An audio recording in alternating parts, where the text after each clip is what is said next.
What up, though? What up? There you go. What's up, baby? Congratulations. Congratulations, champ. Man, pleasure to meet you, man. What's up, brother? You good? Good. Yes, sir.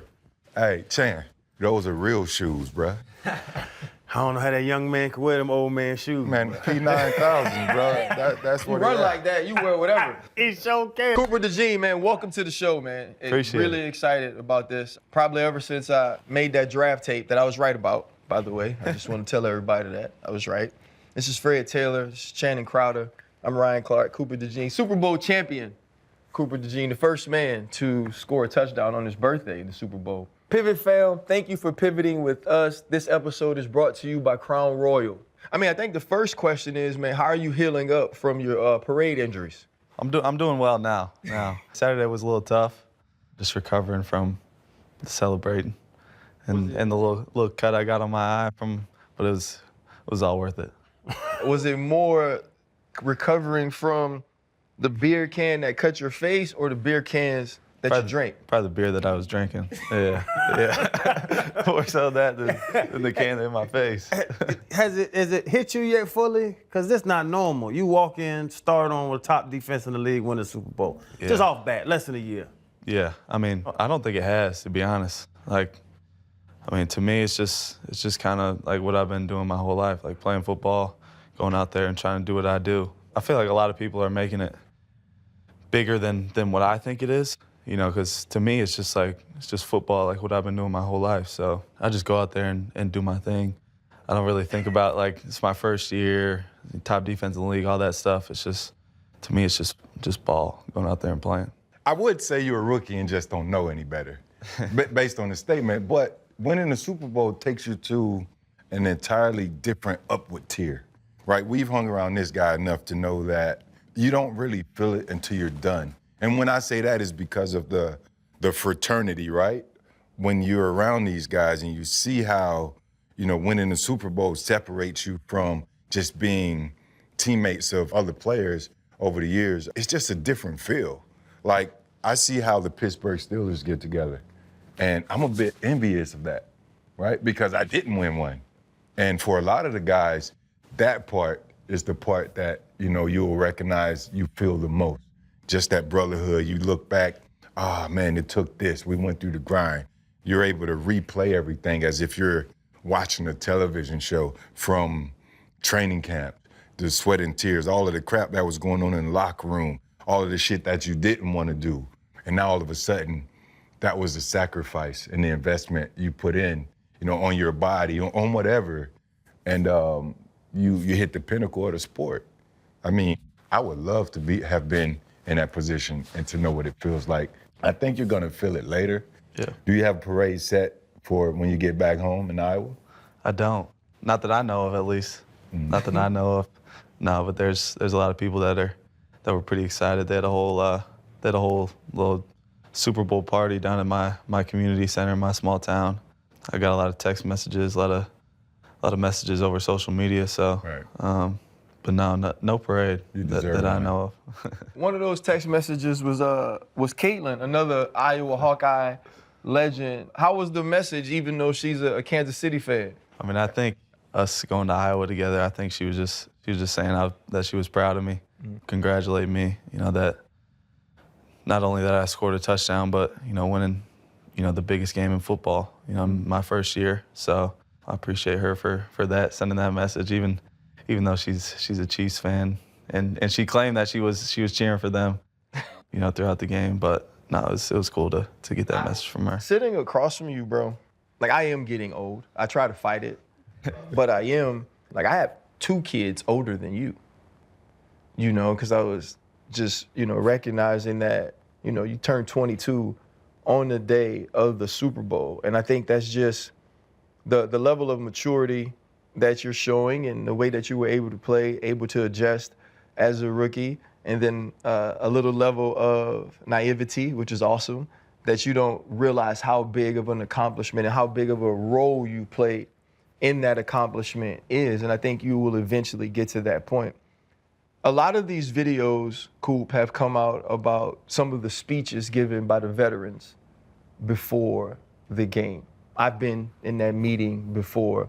For you, what was it like for Jalen and Saquon and Chauncey and all those guys to get an opportunity to speak to the entire team and talk about what the Super Bowl moment meant to them before the game? It gave me chills, damn near made me emotional. This was just watching those guys up there talking about their experience last time and the way it made them feel. You hear Jalen talk and Saquon every once in a while, and BG, but those other guys, like you don't hear them like talk like that or get emotional, get up in front of the team and say things like that. So I think it just inspired me. Like even though it was the night before the game, like I was ready to go, ready to play right at that moment. Just seeing how last game, made those guys feel and not wanting them to feel that again. And I think everybody knew. Like we knew what we had, we knew who we are as a team, and we didn't think it was going to be close, at all. As long as we played our game and did what we've been doing all year, we knew we should win this game by a large margin. And that's what we did. And I think that really inspired a lot of the guys in that meeting room, just seeing those guys get up there and talk and seeing the guys get emotional about how much this game means to them and how hard it is, to get to that point. Because me, it's my first year. I don't know anything else besides, going all the way to the Super Bowl and winning it. So it was cool to see those guys kind of come out of their shell from what you usually see around the locker room and see them get emotional and talk about their journey.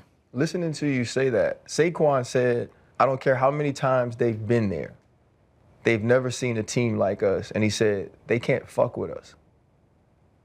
When he said it, then that wasn't just a speech or rah-rah. Y'all truly believe that the two-time defending champion couldn't play with y'all going into that game? Absolutely. I think that's what was on everybody's mind. We talked about all year, like, every game's about us, and what we do on the football field, because we know the talent that we have offensively and what we've done defensively, since the bye week.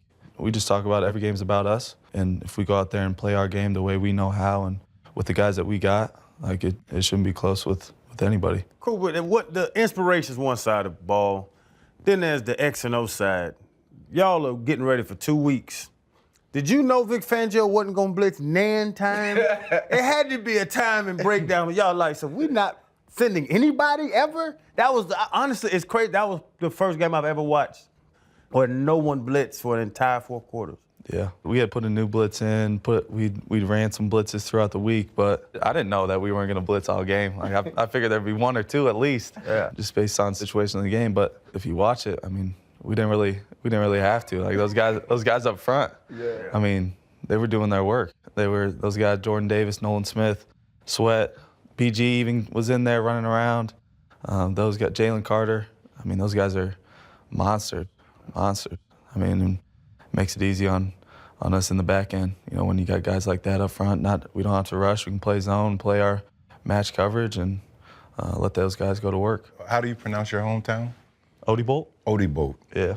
Going back to Odie, when did you realize that the NFL was a potential dream that could actually come true? As a young kid, I was always, competitive, wanted to win. I feel like I was always on that another level compared to the kids in my area, because I'm from a small town, just under 1,000 people, so not many Division I athletes come from there. Really, even going into high school, I didn't know if I'd be able to play college sports. I thought I was going to be a basketball player going into high school, and football just kind of took off for me. And then I got an offer from Iowa. Was my only FBS offer that I had, coming out of high school, and that was my dream school, and that's where I wanted to play. Going there, I didn't even know if I could play there, to be honest. Coming from a small town, small school, I haven't really played any big time competition. So going there, my first year, played on special teams and got some reps on defense a little bit, and then the year after that was kind of when it took off for me. When I kind of had that realization that playing in the NFL might be possible. Went through my sophomore year, had a good year there, and then my junior year I ended up getting hurt at the end of the season, so that made it tough on me whether to decide to come out or not. I decided to, and it's worked out. Based on 2 stereotypes would make you a walking contradiction. 1, I saw your high school highlights. I didn't see a 3-pointer. Most of the times they say white men can't jump, white men can't play cornerback. But I saw your highlights. and you were dunking all over the place. You weren't shooting the 3 ball, but you were dunking on everybody. And you're a hell of a cornerback. The athleticism, like the hard work, like what did you do in your youth years to develop your skill set? So when I was a young kid, all I did was run around and play sports and go to the playground, do things like that, just staying active. My life's always been all sports, and my parents, they knew that's what I loved, and they taught me that I needed to work hard. If I had dreams that I wanted to accomplish, I had to work hard at those things. So there was a lot of sacrifices growing up that I made to be able to push myself to get to this point. It wasn't easy, and I hope coming where I come from, that I inspire those kids back home. For sure. From my community, though, that we're from a small town, but like you put the work in each and every day, in the gym, on the football field, whatever it is, you put that work in, like you can go as far as you want. You are you fighting for equality? You see? No, RC's shirt, man, it's just funny to me. Like, but the Fred's question is weird. It's like, the white boy. Oh, damn, the white boy. Like, your name is known, and it's like, oh, that fire-ass white young dude that played for the Eagles. Like, just that have you had that your whole life? Because in Odie Bolt, They all look like him in Odie Bolt. I would guess you're Odie Bolt's finest. They all look like him, though. And then you go to Iowa. And Iowa has some black dudes on the team. Obviously, y'all were a good ball club. But it's just at every level of football has everybody been like, damn, the white boy. I just had a conversation on a barbershop. Who was the last white corner?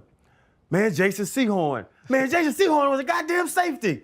We sit and argue about you now. My kids know your name when I say we're doing By the way, Jason Sehorn, who was my teammate, Riley Moss, who went to Iowa, was the first white corner to get an interception since Jason Sehorn. Jason Sehorn is 73 years old. you get tired of that. It's always, like, you're just not a great corner. And it usually goes the other way. That's why I laugh.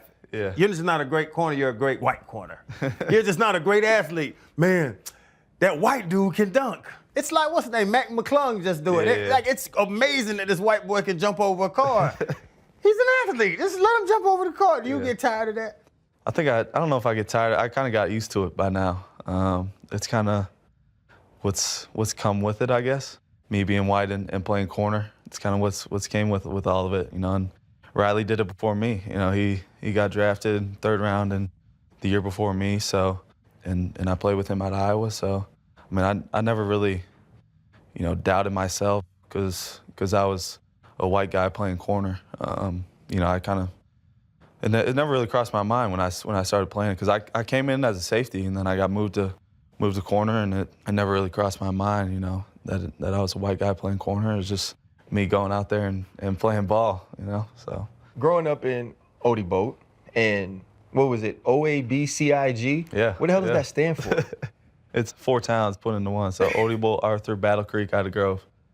4 towns put into one high school. So with 4 towns put into one, Cooper, y'all was still 1A? Yeah, so we went back and forth. My junior year, we were 2A. My senior year, we were 1A. Well, you were a 3-sport star, right? Basketball, track, football.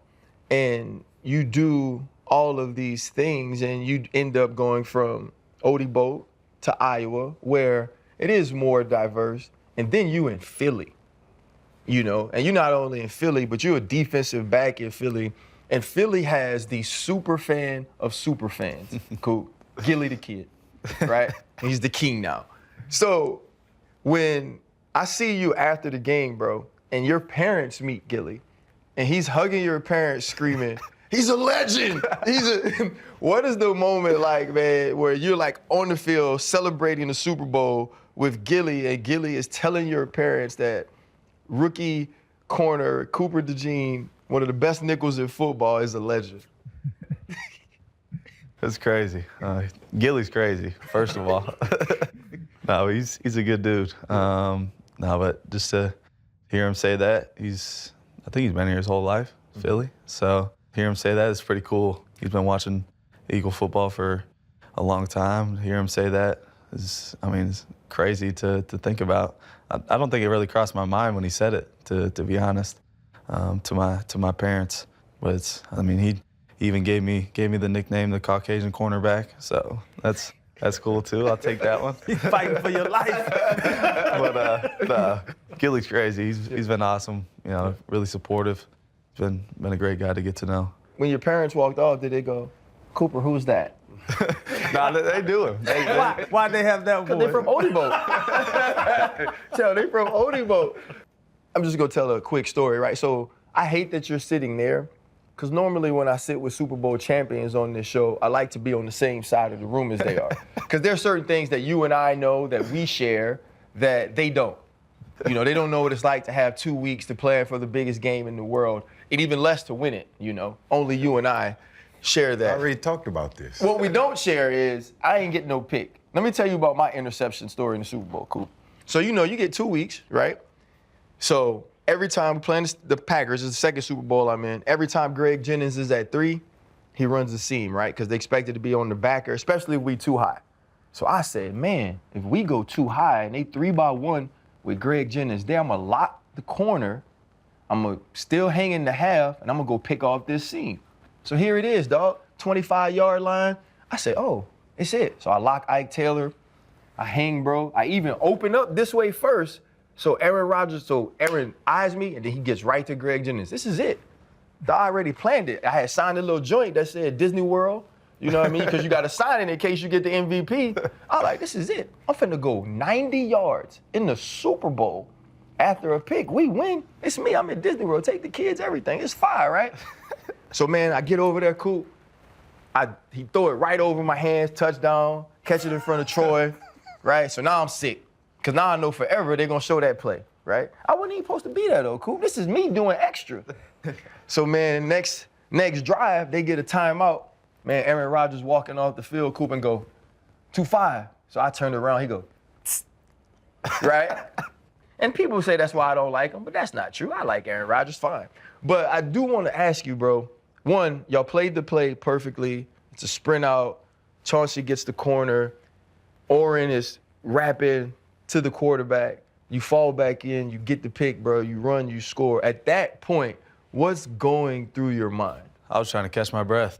I had all this excitement and adrenaline. You know, it's already the Super Bowl, so you're already, you know, you got all that, energy built up. I was trying to catch my breath. I don't know if I really realized, you know, how big of a moment it was, you know, at that time, you know, hearing Saquon. I don't know if you guys seen that mic'd up what Saquon said to me.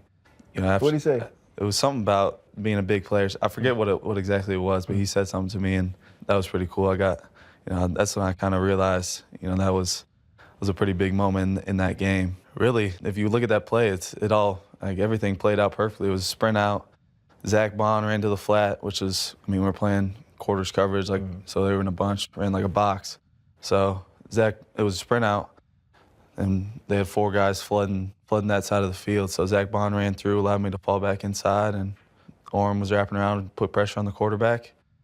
And I just had to catch the ball first. I dropped a couple earlier this season, so luckily I caught it there in the Super Bowl. Took it back to the house. But it was a cool moment, you know, especially watching it back now on video. It's crazy. You caught the booty of the ball, too. I know. I almost dropped it. It almost snuck right out of my arm. Snuck right out of my arm. Coop, you mentioned Saquon. I'm a huge fan of Saquon. And I wanted to ask you your welcome to the NFL moment, because you would arrive here to Philly, same year as Saquon, team full of stars. You look around, you have a team full of stars. But I want to go back to the mic'd up. I heard he and Jalen speaking about, Jalen said he was the missing piece of the puzzle that got you guys here. What's your thoughts on Saquon? Having seen him play for the Giants, now you arrived the same year, your teammates, just going through the season, how he is as a leader, as a player. I just want to hear your thoughts having to be on the opposite side of him every day in practice. Yeah. First off, he's one of the best leaders I've been around, you know, ever in my football career, because he's everybody sees him as this amazing player, you know, on the field, but like off the field, he's such a down-to-earth guy. Mm-hmm. You know, I remember when I first got there, so I was just a quiet guy walking around, trying to get my feet wet, figure out my way around the building. And he was a guy who every day would always check up on me, make sure I was good.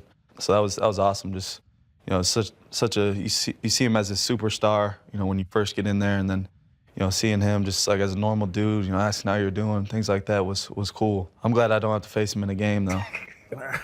He's done some stuff on the football field that probably won't ever be done again. The backwards hurdle that he made is probably the greatest football play I've ever seen. But just watching him and what he does, and what he does for our offense, because it opens up so much stuff for our offense when you got a running back like him. Catch the ball out of the backfield, run the ball the way he does with our O-line up front, and then it opens up the passing game. And then you got A.J. Brown, Devontae Smith, Dallas Goedert, those guys on the outside. Like, I don't know if you're a defense how you really stop that, to be honest. But Saquon's an amazing dude, amazing football player as well. So it's been fun to watch. I never thought this would be a thing on the pivot. We're actually going to have 2 Iowa Hawkeyes back to back, right? Tristan Wirfs, Tristan. right? Yeah. We had Tristan on the show, and Tristan made a very big claim when it came to you and Saquon. What Tristan said was, hey, I know everybody loves Saquon, and he has all these amazing track measurables and statistics, but he said Cooper DeJean had a faster, 100? Yeah. And he said you had a longer long jump. Tristan saying that you are a better athlete than Saquon Barkley? It's just the numbers, Coop. I don't know. I don't know if I'm a better athlete. Maybe I'm faster. I don't know. We might need to get a race in. It's not maybe. Did you outran him? I think I ran like a 10.6 in the 100 was my fastest. I don't know what Saquon's was. 10.7. Yeah, I ran 10.6. And did you do long jump too? That's the thing I don't know, but to Tristan's defense, it depends on the definition of athlete. But you're a 3-sport athlete. Yeah. Running backs most of the time only know how to play running back. And with those thighs on Saquon, I don't think he did many other sports other than track and football. Yeah. I haven't seen him hoop or I've seen him play golf. He's getting better at golf. He's got a little work to do, just like me. But we play golf together. He's a solid golfer. I don't want to make any claims that I'm a better athlete or not. I mean, cool. Listen, I'm just talking about the numbers and the measurables. You know, nothing about who's the better athlete. Fred made that a bigger thing. I just wanted you to know. Tristan did. I just wanted you to know that Tristan stood up for you, bro, and he showed love. Why do I assume that you're a great golfer? It's tough when you can only play however many months out of the year. Yeah. You got like 6 months you're playing football, so you can't really play golf. But last summer I think I was like a 10 handicap at the end of the summer. I'm trying to get back there this off season. Hopefully I can. I'm trying to break 75 this off season. Damn. In 18 holes. I've gotten down to. He's an athlete. about That's 80, my thing, so. Fred. I just try to get into double digits. Give me old 98, I'm good to go. But speaking of athletes, because you brought up AJ and Devonta, even just in your division, I want to bring up everybody. You got CD, you got Scary Terry, you got Neighbors, you got all those dudes, like, coming from Iowa. You weren't playing guys like that. And to step on the field with them dudes every day at practice, because like you said, you don't see Saquon too much. But I'm sure you got to go see AJ in the slot sometimes and Devonta and all them. Like, what was that transition from? Because you're athletic, but it's different just being fast and quick and being able to cover the top receivers in the world. I think when I first got here, I was a little starstruck, lining up against those guys. I was a little too nervous. I wasn't being myself. So those guys were working me out there on the field. So once I got comfortable and like you realize like these guys are just like me. Like these guys are athletic dudes who play football just like I do. They're gonna make mistakes, and so then I think my confidence just grew over time, and I just was lining up like, all right, let's do it. Let's line it up. It's me and AJ Brown. Let's just go at it. Whoever was in the slot. But those guys made me better. Throughout the course of training camp and throughout the season, when the first part of the season when I was on the scout team, going up against those guys, I think it really gave me the confidence. Like I can really do this. Like I can play. And start for this team. And it helped me. I think when I did start after week 5, got out there and just allowed me to play confident. There's a clip, super intelligent football analyst works in the NFL that said during the bye week that I felt like the answer to all the slot problems in Philadelphia was already in the building. I could have been right, could have been wrong. Turns out I was extremely right. Obviously paying attention to the news, your first preseason game wasn't like that though. Hell no. Talk to me a little bit about, because you have the injury at Iowa, you hurt a hammy training, and then was it the last preseason game? Yeah. You played the last preseason game. It was ugly. And my draft predictions wasn't looking good, man. Talk a little bit about that game. Yeah, it was ugly. It was ugly. I mean, it was my first time back in a game since I broke my leg, and then I had the hammy. I mean, it was probably one of the worst games I've ever put on tape. And my DB coach would say the same thing. He'd tell me all the time, like Coach CP, he'd tell me that that's probably one of the worst nickel performances he's ever seen in a game. Just joking around. That's what he'd tell me. Ever since that, since I started starting and growing as a player. But yeah, it's crazy to watch that game and just to see how much I've grown. Over the past 20-some weeks. Throughout the season, and going back, if I watch that game, I probably want to just shut it off right at the first play and not even watch it because it was ugly. But I just had to continue to grow, and that's what I did. I think sitting out those first 4 weeks probably helped me, a lot. Just going up against those guys in practice, getting more comfortable in the defense, and just growing my confidence so I was ready for week 6. Fast forward that to the start against Cleveland. How ready were you for that start? How confident were you that you could end up playing as well as you did that day and then continuing to get better to obviously the interception in the Super Bowl? So I think I was really confident. I think going through the first 4 weeks in practice, just getting more comfortable in the defense, I think helped me a lot to be ready for that moment. I was confident going into that game, just waiting on my chance to get in there and try and make an impact on our defense. Kind of just kept growing over time, every single week since that game. I feel like I've gotten better and better each week.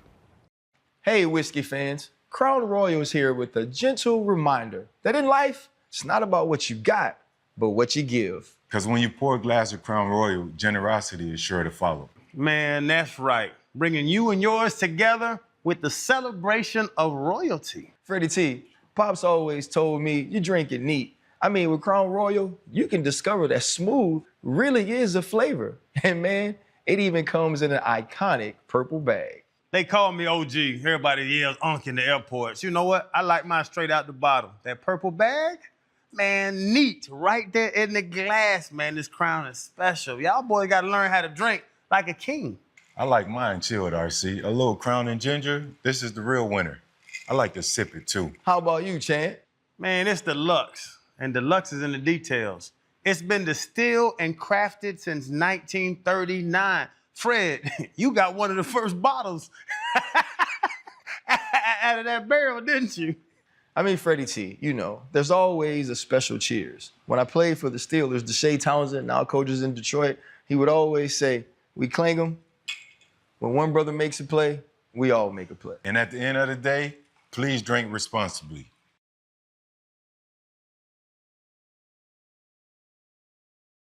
You have these teammates that have kind of become, especially once you win it, they become these mythical creatures. Your quarterback, who I communicate with, and he older than me, bro. Maybe not in age and physical ability, but in spirit, he's the oldest human in the world that plays football professionally. Yeah. And it's so funny, they did the Disney World thing and they were asking him questions and he wasn't even fun. No. He's, you know what I'm saying? Normally people play along with that junk and answer it. They asked him at media day, hey, who you think won the beef? And he was something like, oh man, I'm an old soul. I listen to Teddy Pendergrass. You know what I mean? I don't even know what that is. When you are on the other side of the ball, but talk a little bit about Jalen's focus, Jalen's leadership, and how his sort of demeanor, characteristics, and personality as the quarterback of the Philadelphia Eagles helped you guys get to the pinnacle of the sport? Being the quarterback, everybody's watching you. So, just the way he carries himself, throughout this whole season, I don't know, you could probably count on one hand how many times I saw him smile in the locker room. He's just been extremely focused throughout the whole season. Ever since I got here, and just seeing that, especially as a young guy, like just watching him and see the way he works after practice, the extra work that he puts in the weight room. Seeing that as a young guy, I think you see that what it takes, to be great, and I think that's helped our team, throughout this whole season, just stay focused, because everybody knew the goal. Everybody had been there. Well, most of the guys had been there, been to the Super Bowl, and had that feeling of that loss. You could just see, the focus and determination in him, throughout this whole season. And I think it carried over and rubbed off on a lot of guys in our locker room, just to stay focused no matter how big of a win we had during the season, or even if we had a loss, just to stay focused, because we all knew what the end goal was. Talking about being great and carryover. The Eagles hired Nick Sirianni in 2001 after Coach Doug Peterson. He traded away Carson Wentz. People thought it was crazy that you traded away the guy who took you to your third Super Bowl and eventually won. Traded him away for Jalen Hurts. Obviously, we know the story behind that. He challenges the Eagles fans. He's fiery. That relationship with the players. What makes Coach Sirianni as good as he is? Actually, what makes him great? Because he's gone to 2 Super Bowls in 4 years, right? What makes him great? I think just his passion, that he has. Everybody sees his passion that he has for the game and for our team, and what he stresses, the details within the game. We sit in every single team meeting after every practice and go over the littlest details, whether it's ball handling, tucking the ball away, getting the wrist lock when you're carrying the ball, me catching punts, whatever it is, alignments, motion, different things like that, just going over those things. And I think that's really what makes our team great is our detail and everything that we do, and that's what he preaches and talks about every single meeting. There hasn't been a meeting that's gone by that he hasn't talked about those things.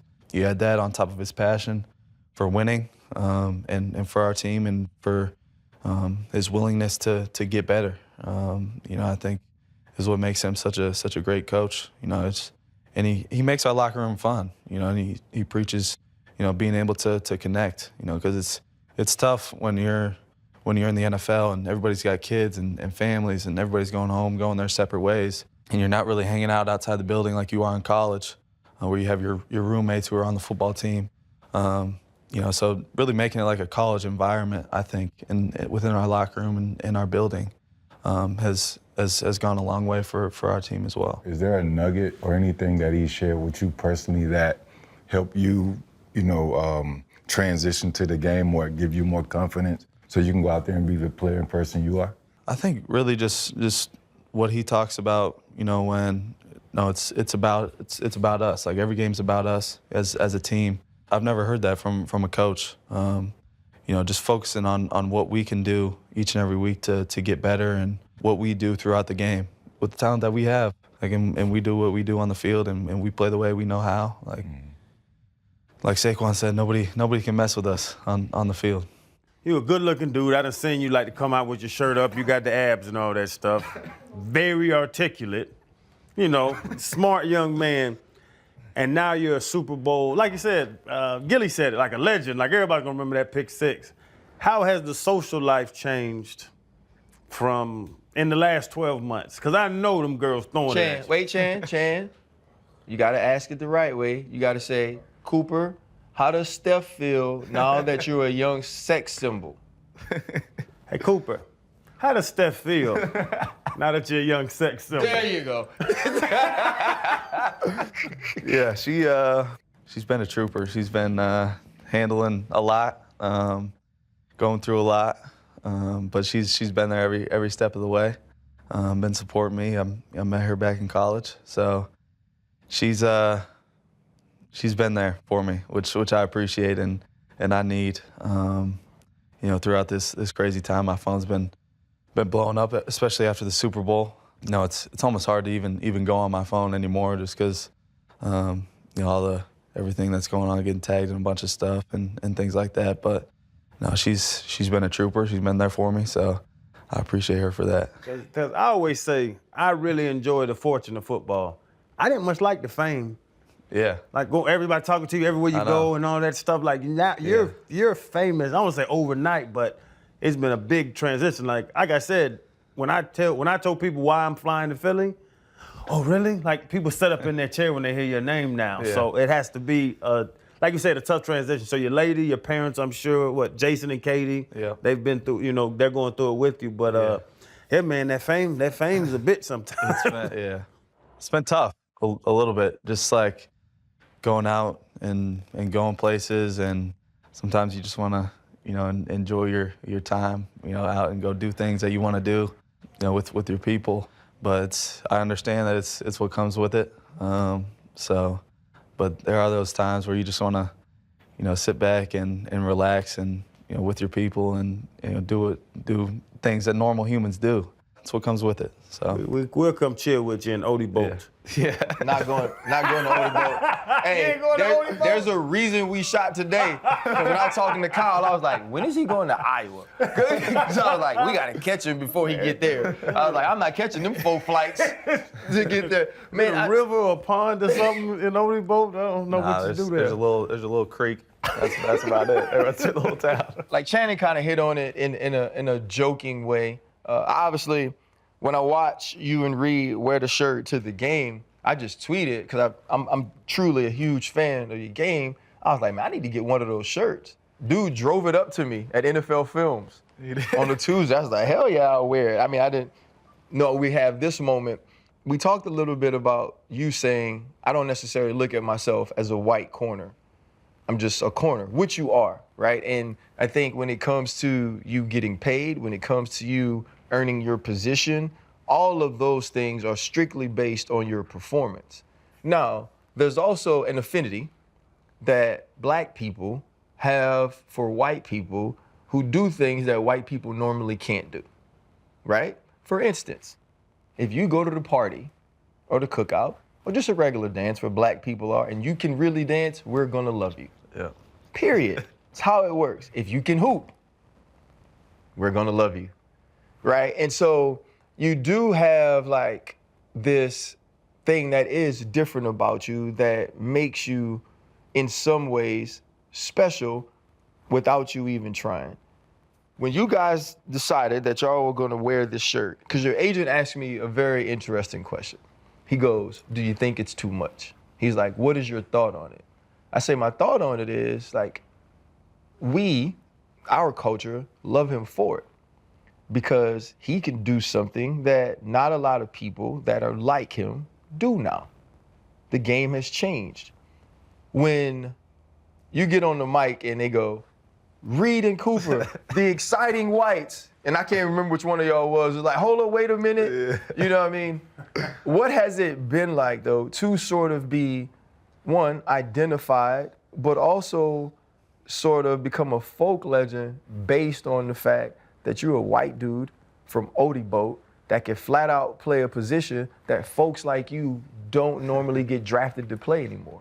It's been great. I've been getting a lot of love, and I appreciate that. Like me and Reed with those shirts, we had to ask a bunch of people to make sure it was all good because we didn't know how I would come across. But we got the okay and kind of blew up. I said this already, but I just go out there and play ball. Like I don't really think about, you know, it's me being a white guy playing corner. I feel like everybody on social media and people around the world make it a bigger deal than I think it is. So I mean, to me, it's just me going out there playing ball. And Kyle, he wasn't a fan of the whole exciting whites thing. That's your agent. He's not. Yeah. He's not. He wasn't really a fan of it, but it's kind of caught on a little bit. I just try to go out there and play ball. Really, I mean, I don't know how to answer. What about that relationship with Reed though? Yeah. Like, you know, you guys do seem close. You are extremely quiet, you know, and you do need people that can help bring you out. You know, you mentioned Saquon. Like, I just know, like, my closest friends were in the room. Ike Taylor, Troy Polamalu, Brian McFadden. Like, we all became family kind of before the rest of the team became family. Having, you know, Reed around and being able to develop that closeness, how did that help you early on in transitioning from Iowa to Philly? Helped me a lot. He, you know, he kind of brought me in and just made sure I was good because, like you said, I was a quiet guy coming in, and you know, he was always checking up on me, making sure I was good. Like even outside the building, like we lived pretty close to each other, so we were hanging out outside the building, playing golf, doing whatever it was. So it was good to have, you know, a guy like him just bring me in and allow me to get comfortable. And you know, me and Q were pretty close too, so having him there, being two rookies, you know, helped a lot. You know, and just coming in and learning together, and learning how to be NFL players coming in. So those two guys really helped me along, you know, and just growing and with everybody in the locker room. In the air tonight, Phil Collins, Lose Yourself, Eminem, and What More Can I Say, Jay-Z, was always the songs I chose to get me locked in. If I can pass you the aux cable or ask you to put your playlist on the radio for the locker room, what would be the top 3 songs that you play to get you locked in to get ready? Top 3 songs? On my pregame playlist, there's a song called Good Day. I forget who it's by. Forrest? Yes. I listen to that. It's my favorite song. I listen to Piano Man by Billy Joel. Yeah. I listen to like relaxing music because so it kind of keeps me calmed down. Forrest and Billy Joel. Any side A in there? I listen to Long Journey and then Long Journey by Rod Wave. Those are probably Rod Wave, dope. my top 3 songs on my pregame playlist. Don't grab the aux cord then. Cause Jalen Carter gonna choke the hell out of you. His name, by the way, Chan, his name is Forrest Frank. Huh? His name is Forrest Frank. He's a gospel Frank singer. and Billy Joel Cyrus. Who Not is Billy these Joel people? Cyrus. It's Billy man. Ray Cyrus. That's Miley the Daddy. crazy girl daddy. He just want to listen to Young Jeezy and somebody from Atlanta. He's not like Coach Ain't no more playing after GA. that. I know he's That's playing it. Hey, cool. Troy. If you have the aux, I would at least be singing with you, bro. That's my pregame playlist. So I could go anywhere. I could go country. I could go hip hop. Whatever you need. I got it. Why you try to pigeonhole my dog into a box, man? We talk about just that moment. You yell Forrest. He That's his brings name, up Forrest Frank. Billy Joel Cyrus. I don't know these people. So I want to ask you a question, though, about fashion. So I think, this is my opinion, I think Devontae is the best dressed person on your team. Devontae Smith, game day. Yeah. Right? I think he's clean. What I loved about what you did for the Super Bowl was you wore your high school letterman, and on your cleats, it had your area code. And then there's an arrow pointed to the Philadelphia area code. Yeah. I thought it was really cool because it's like the small town kid who still behaves in that way but plays this big game, is now on the biggest stage representing where he's from. Why was it important to you to make sure your hometown was represented on what was the most important life of your athletic career? Yeah, I take a lot of pride in where I come from. So being a small town kid, I take a lot of pride in that, and being able to play on the biggest stage. Why not represent, you know, where I'm from? Everybody can kind of figure out, you know, where Odebolt, Iowa is and what, you know, ABCIG High School is.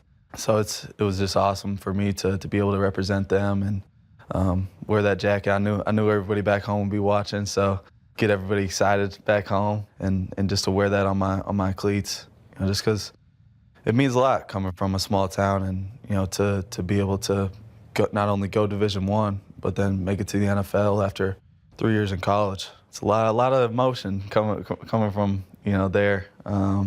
Being able to do this, and you know, the support that I get from back home, it's just amazing to see, to be able to inspire those people back home. It's awesome for me. I'm just glad I get to. Hopefully, I'm doing it the right way, and I hope those kids back home are looking up to me, and I hope I can put on a good show for him every time I step on that field. I didn't expect that. That was, yeah, because you've been real chill, man. That was real. I watched the highlight. Number one, right? Late game heroics. Runs to the left, cuts it back all the way back across the field, scores a touchdown. We've seen big punt returns. We've seen all these huge plays that led to you getting drafted. And then it was sort of like throughout the season, like we could see it, you'd say it, but you know how it is, man.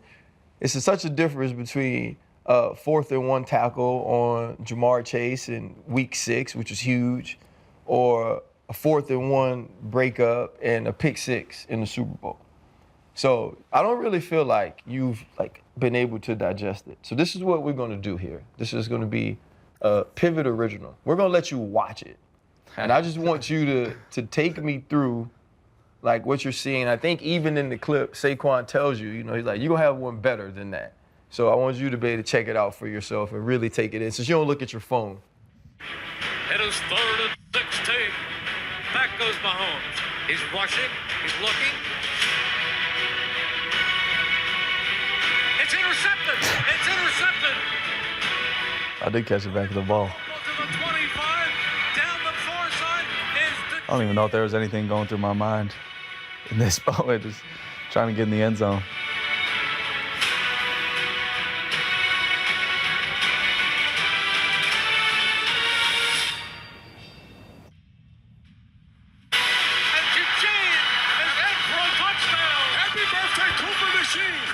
I didn't have any celebration. It was kind of a weak celebration after. I was just running around. I didn't know what to do. I wish I had a better celebration than what I did, because that would have been.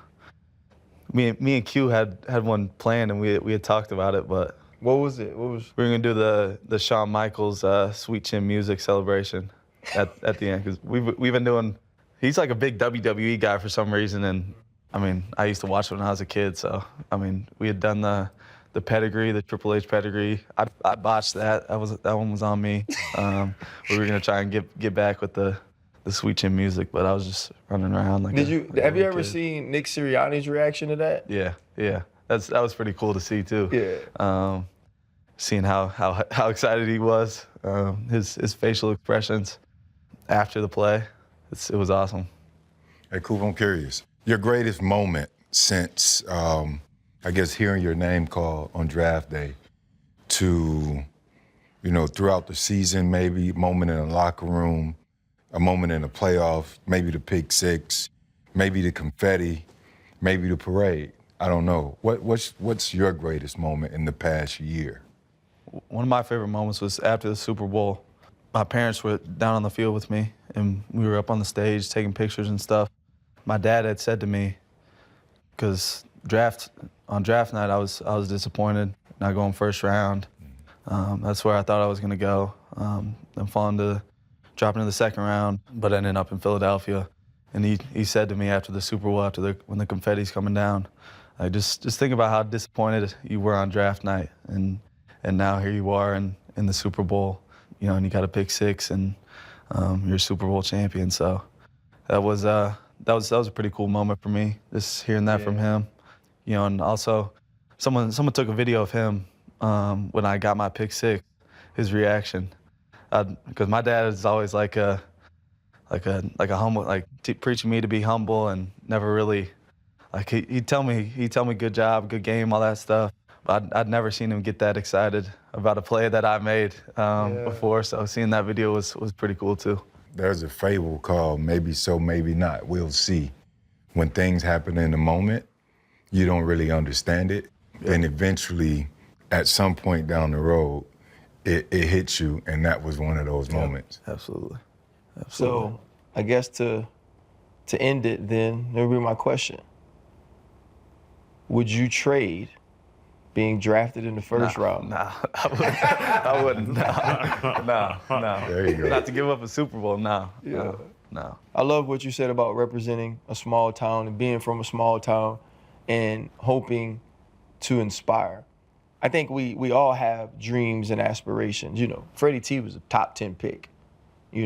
Chan was All-American, twice over, drafted. I was an undrafted dude, you know, and so like my dreams looked so much different than I think other people's dreams. You know, I was kind of like, man, I just want to make the team. I want to be a special team starter. I want to start, you know, and I had all these goals and dreams that changed. In your wildest dreams, could you ever have imagined the kid in Odie Boat that walked into, OAB, CIG as a freshman hooper would have, at the age of 22, accomplished what you just finished accomplishing this year? No, I mean, if you would have told me that back in high school, I would have thought you were crazy. I mean, all I wanted to do was to play in college, play a sport in college. I didn't know what it was. I wanted to just be able to continue to play sports at the next level. Never really, I mean, I had a dream of playing professionally, but I didn't know if it was possible coming from a small town, and I didn't know if I'd be able to go Division I, you know, play at that level. I would have thought you were crazy if you told me that. I'd be sitting here with you guys on this podcast right now, and I was a Super Bowl champ at 22 years old. It's just crazy to think about. You know, God works in mysterious ways, and you know, he has a plan for me. You know, I'm gonna continue to follow that and follow him. So, you know, hopefully we can get back to work here soon, and try and chase another one. Man, I love that. Did you have a neighbor named Travis Barnes? He was the head of recruiting. He said that you had a neighbor that told him you have to watch this Cooper DeJean kid when he was a freshman. And when you signed, what was it, 2021? Yeah. Yep. He actually, the guy from Iowa, I can't remember his first name. I think it was Travis. Yeah, he apologized. He apologized to your neighbor because he said he was right.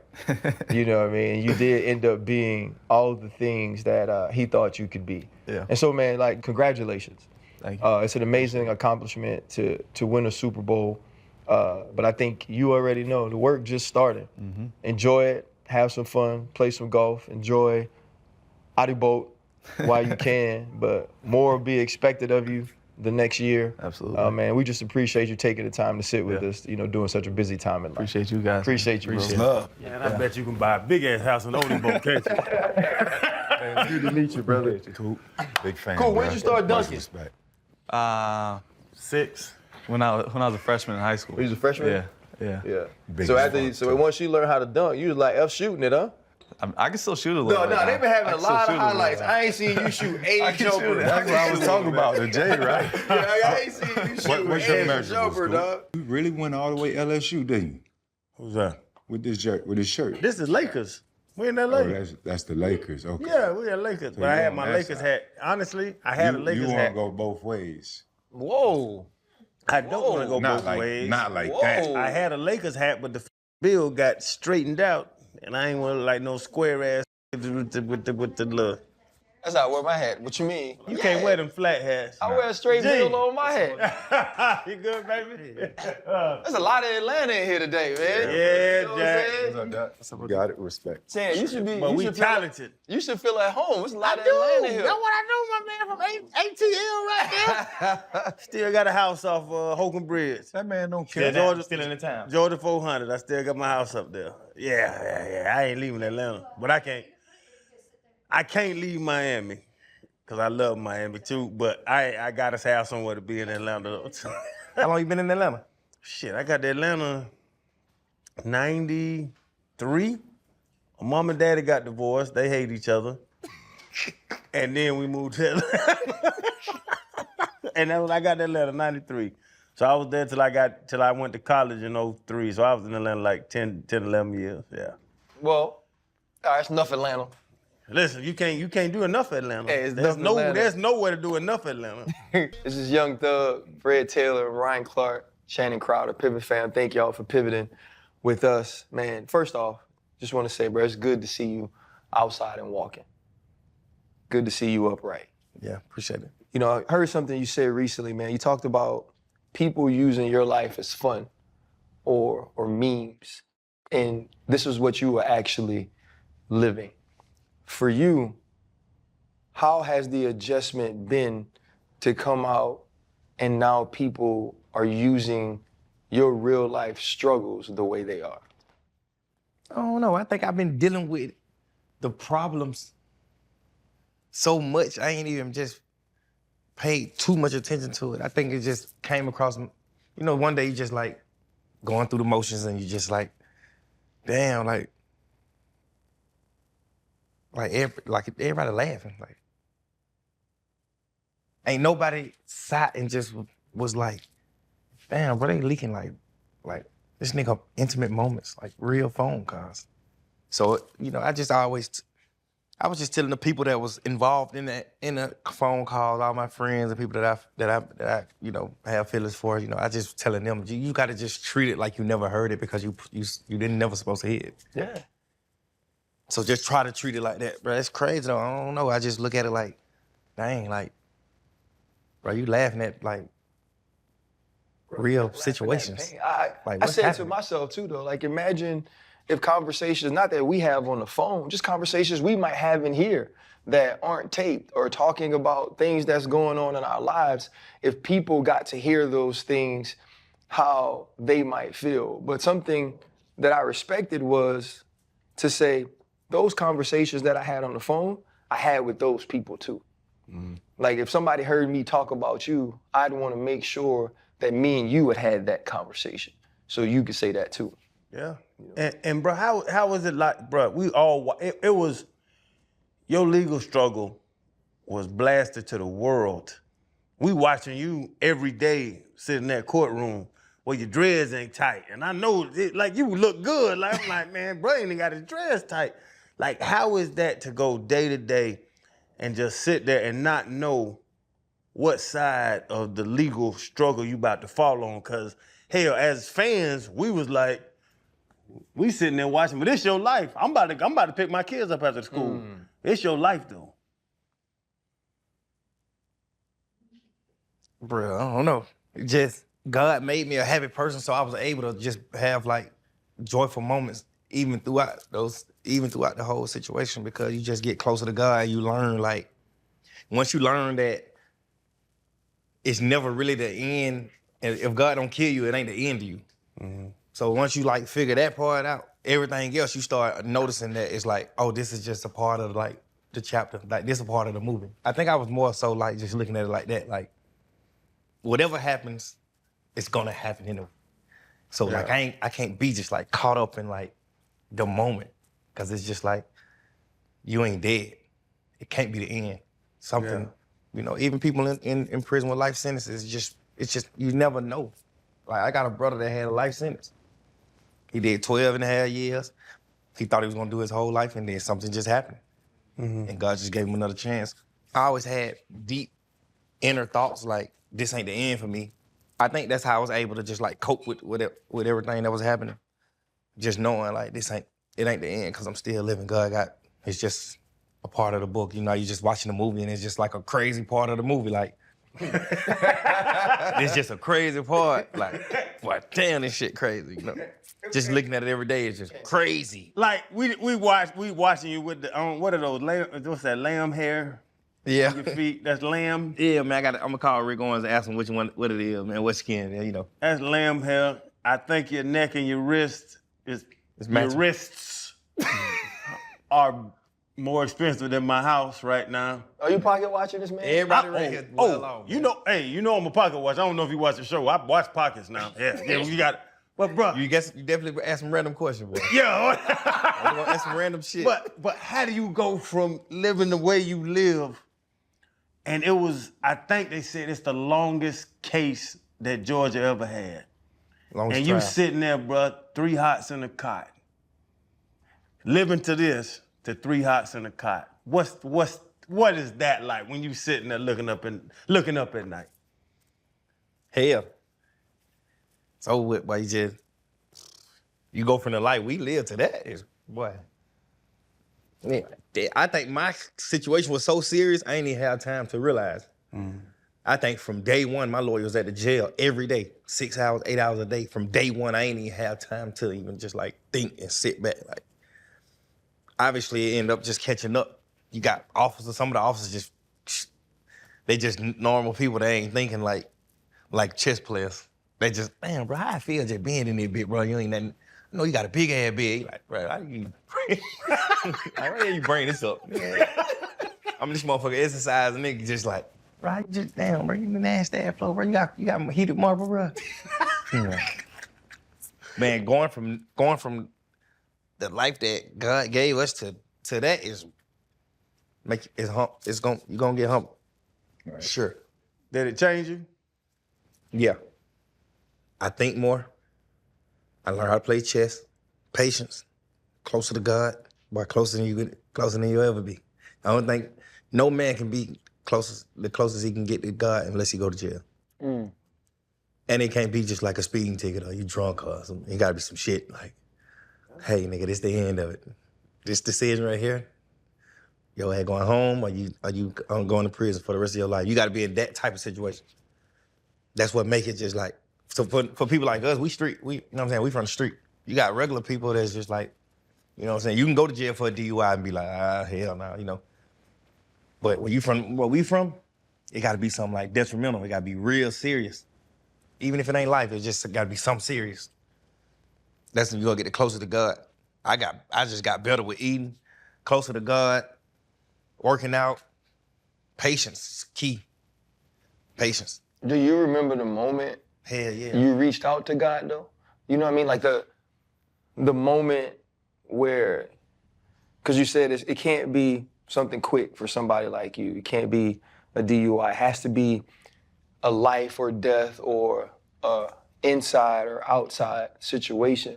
Do you remember the moment where you fell on your knees and you said, okay, God, I don't get out of this without you? One of the days my lawyer came and saw me, and he just like, he just couldn't take it no more neither, you know?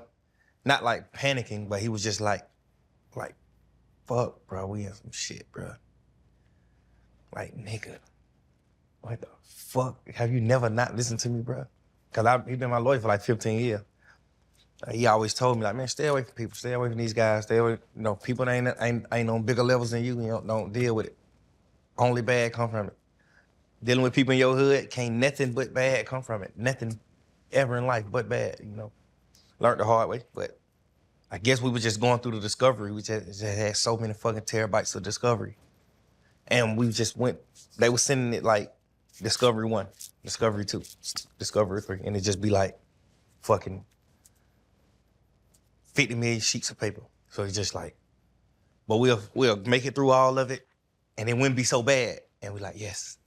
And you know what I'm saying? Like, then they like Discovery 2, and then it don't be nothing in it pertaining to me. He's like, yeah, we good, we got him. Discovery 3, really not too much. Discovery 4, not too.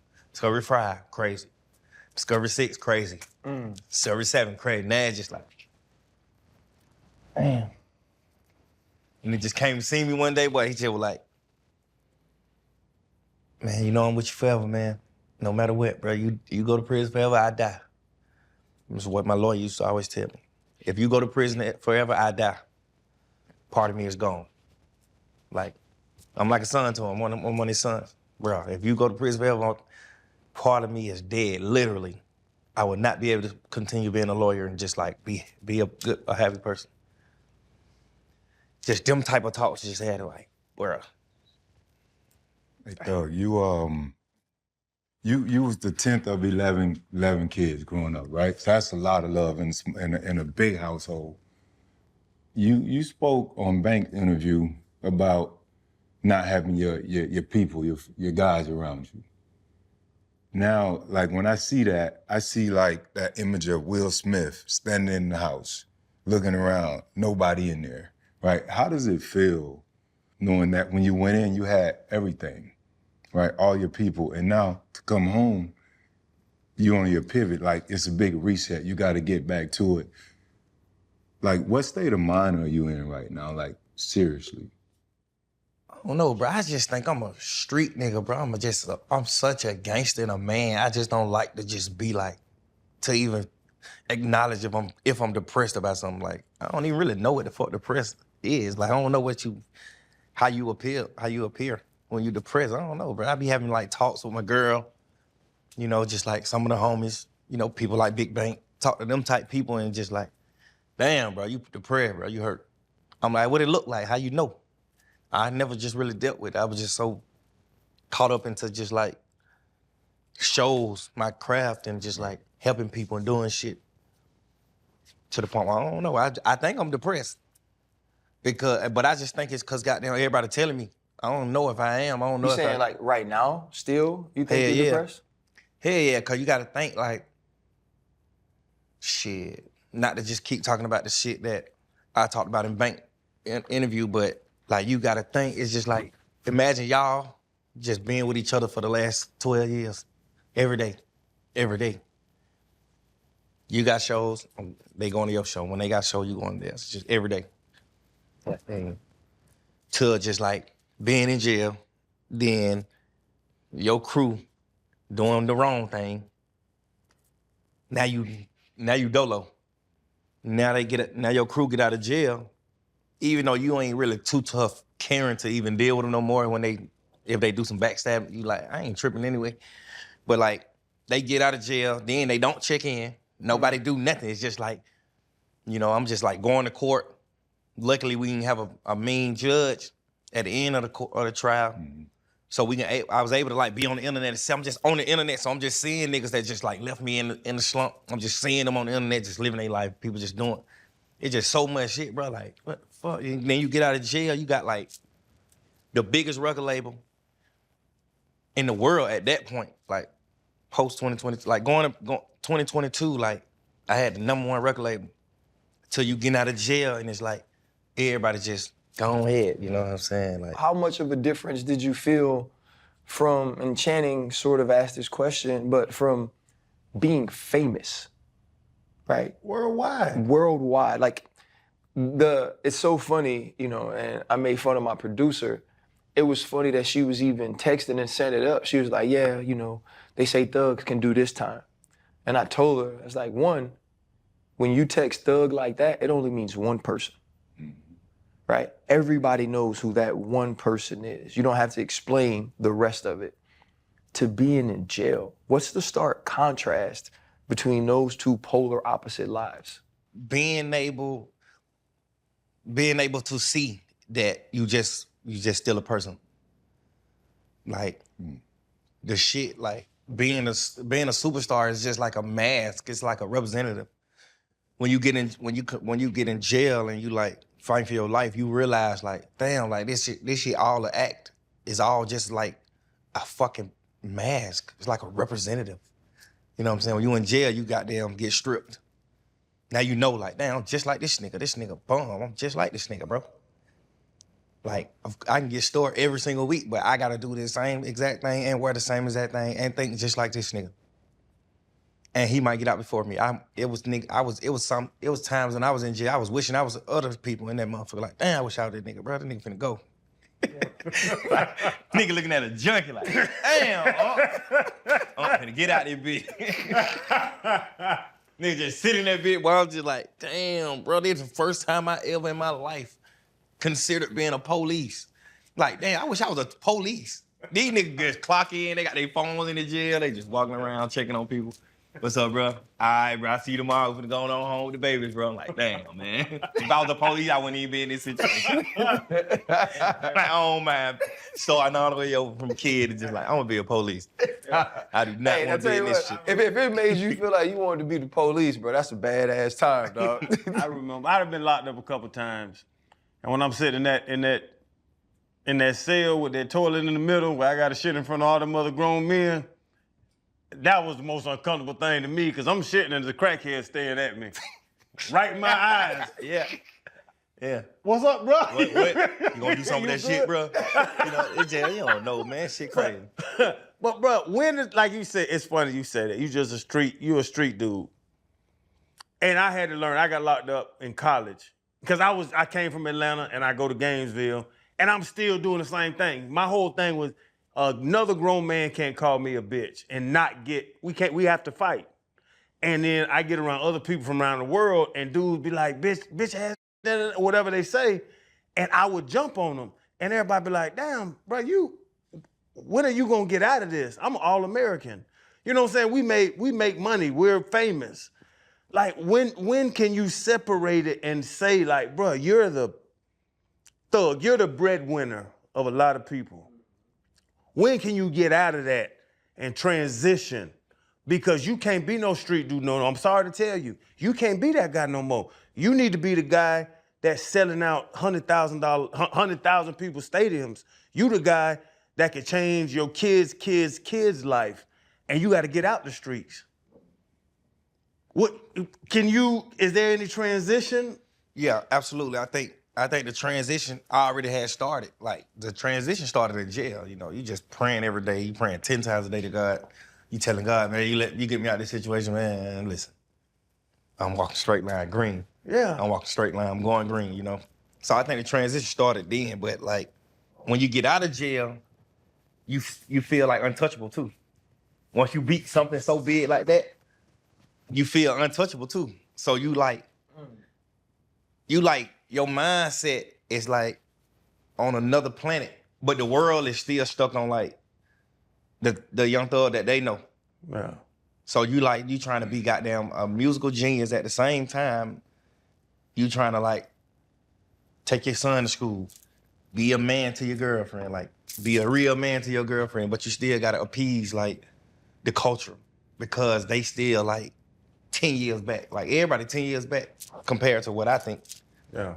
Compared to the shit that's on my mind, I look at everybody in the world, everybody in the industry, motherfucking sports, everybody. Nobody mindset is what mine is, but it's just like, I never be feeling like I gotta dumb it down to be appealing to everybody. It's crazy, bro. Yeah. Hey, man, when it's with Toyota and the Sunday Night Football, it just gets bigger and bigger. The Packers in Dallas? Wait, so Micah going back to whence he came?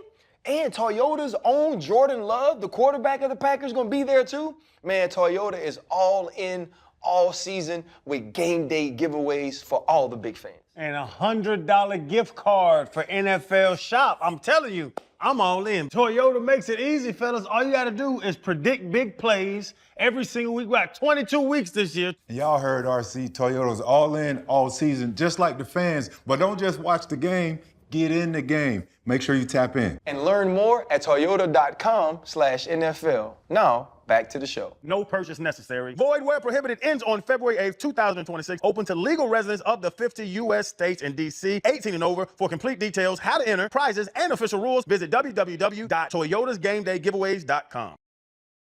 But to move forward and know, bro, you can't do no dumb shit. You can't be running the streets no more. Yeah, you can't be doing that no more. Like you're a musical genius. I'll agree with you on that. So take that and get out the streets. That's the thing that I think dudes have problems with getting, bro. You don't have to run. You just said it. You said it earlier. The dudes that you used to hang with, they doing dumb shit. You can't hang with them no more. You're on a different level right now. Fact. But is it hard to move away from? It's like football. They say like, what's it called? Survivor's remorse, where you are special, and now you feel bad for the people that aren't special. Is that a feeling too to elevate yourself? And when you elevate. That's always a feeling. I grew up in the house with 15 people. So you never looking out for yourself. You always thinking for yourself, and you trying to think to make them bigger. I'm trying to make everybody around this motherfucker big, you know? So you gonna always like, as I go up, you gotta understand like people not going up. So as you go up, they go down. Well, even if they just stagnant, it just seems like they going down because you going up. So like, obviously that played the biggest part. You like talk to your friends on the phone, your little homies in the hood. They're like, big bro, pull up on big bro. You know, they ain't on no bullshit. They don't want you on no bullshit, but they still want to see you. Yeah. They still want to do certain things. Now it's like, man, I can't bring y'all young niggas to the studio on that because I be in the studio with these type people. Y'all niggas might try to rob, take your watch. You might try to take the computer, steal some shit. Like, man, I gotta leave y'all niggas in the hood, you know what I'm saying? It's purely their fault. It ain't me. It ain't my fault that some people that I love gotta stay in the hood. It's just like y'all too street. I wouldn't say that I'm still in the street. I ain't in the streets at all. I think people just think that we on street shit because we still live by street codes.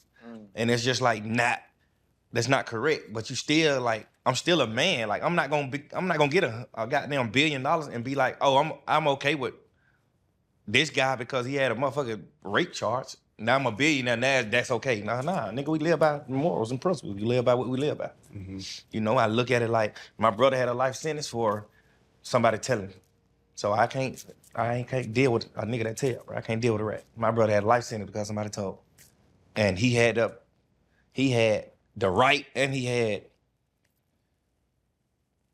the first chance to tell, to get out of it. And he didn't. He just took it like a man, you know what I'm saying? I feel like them type of people raised me.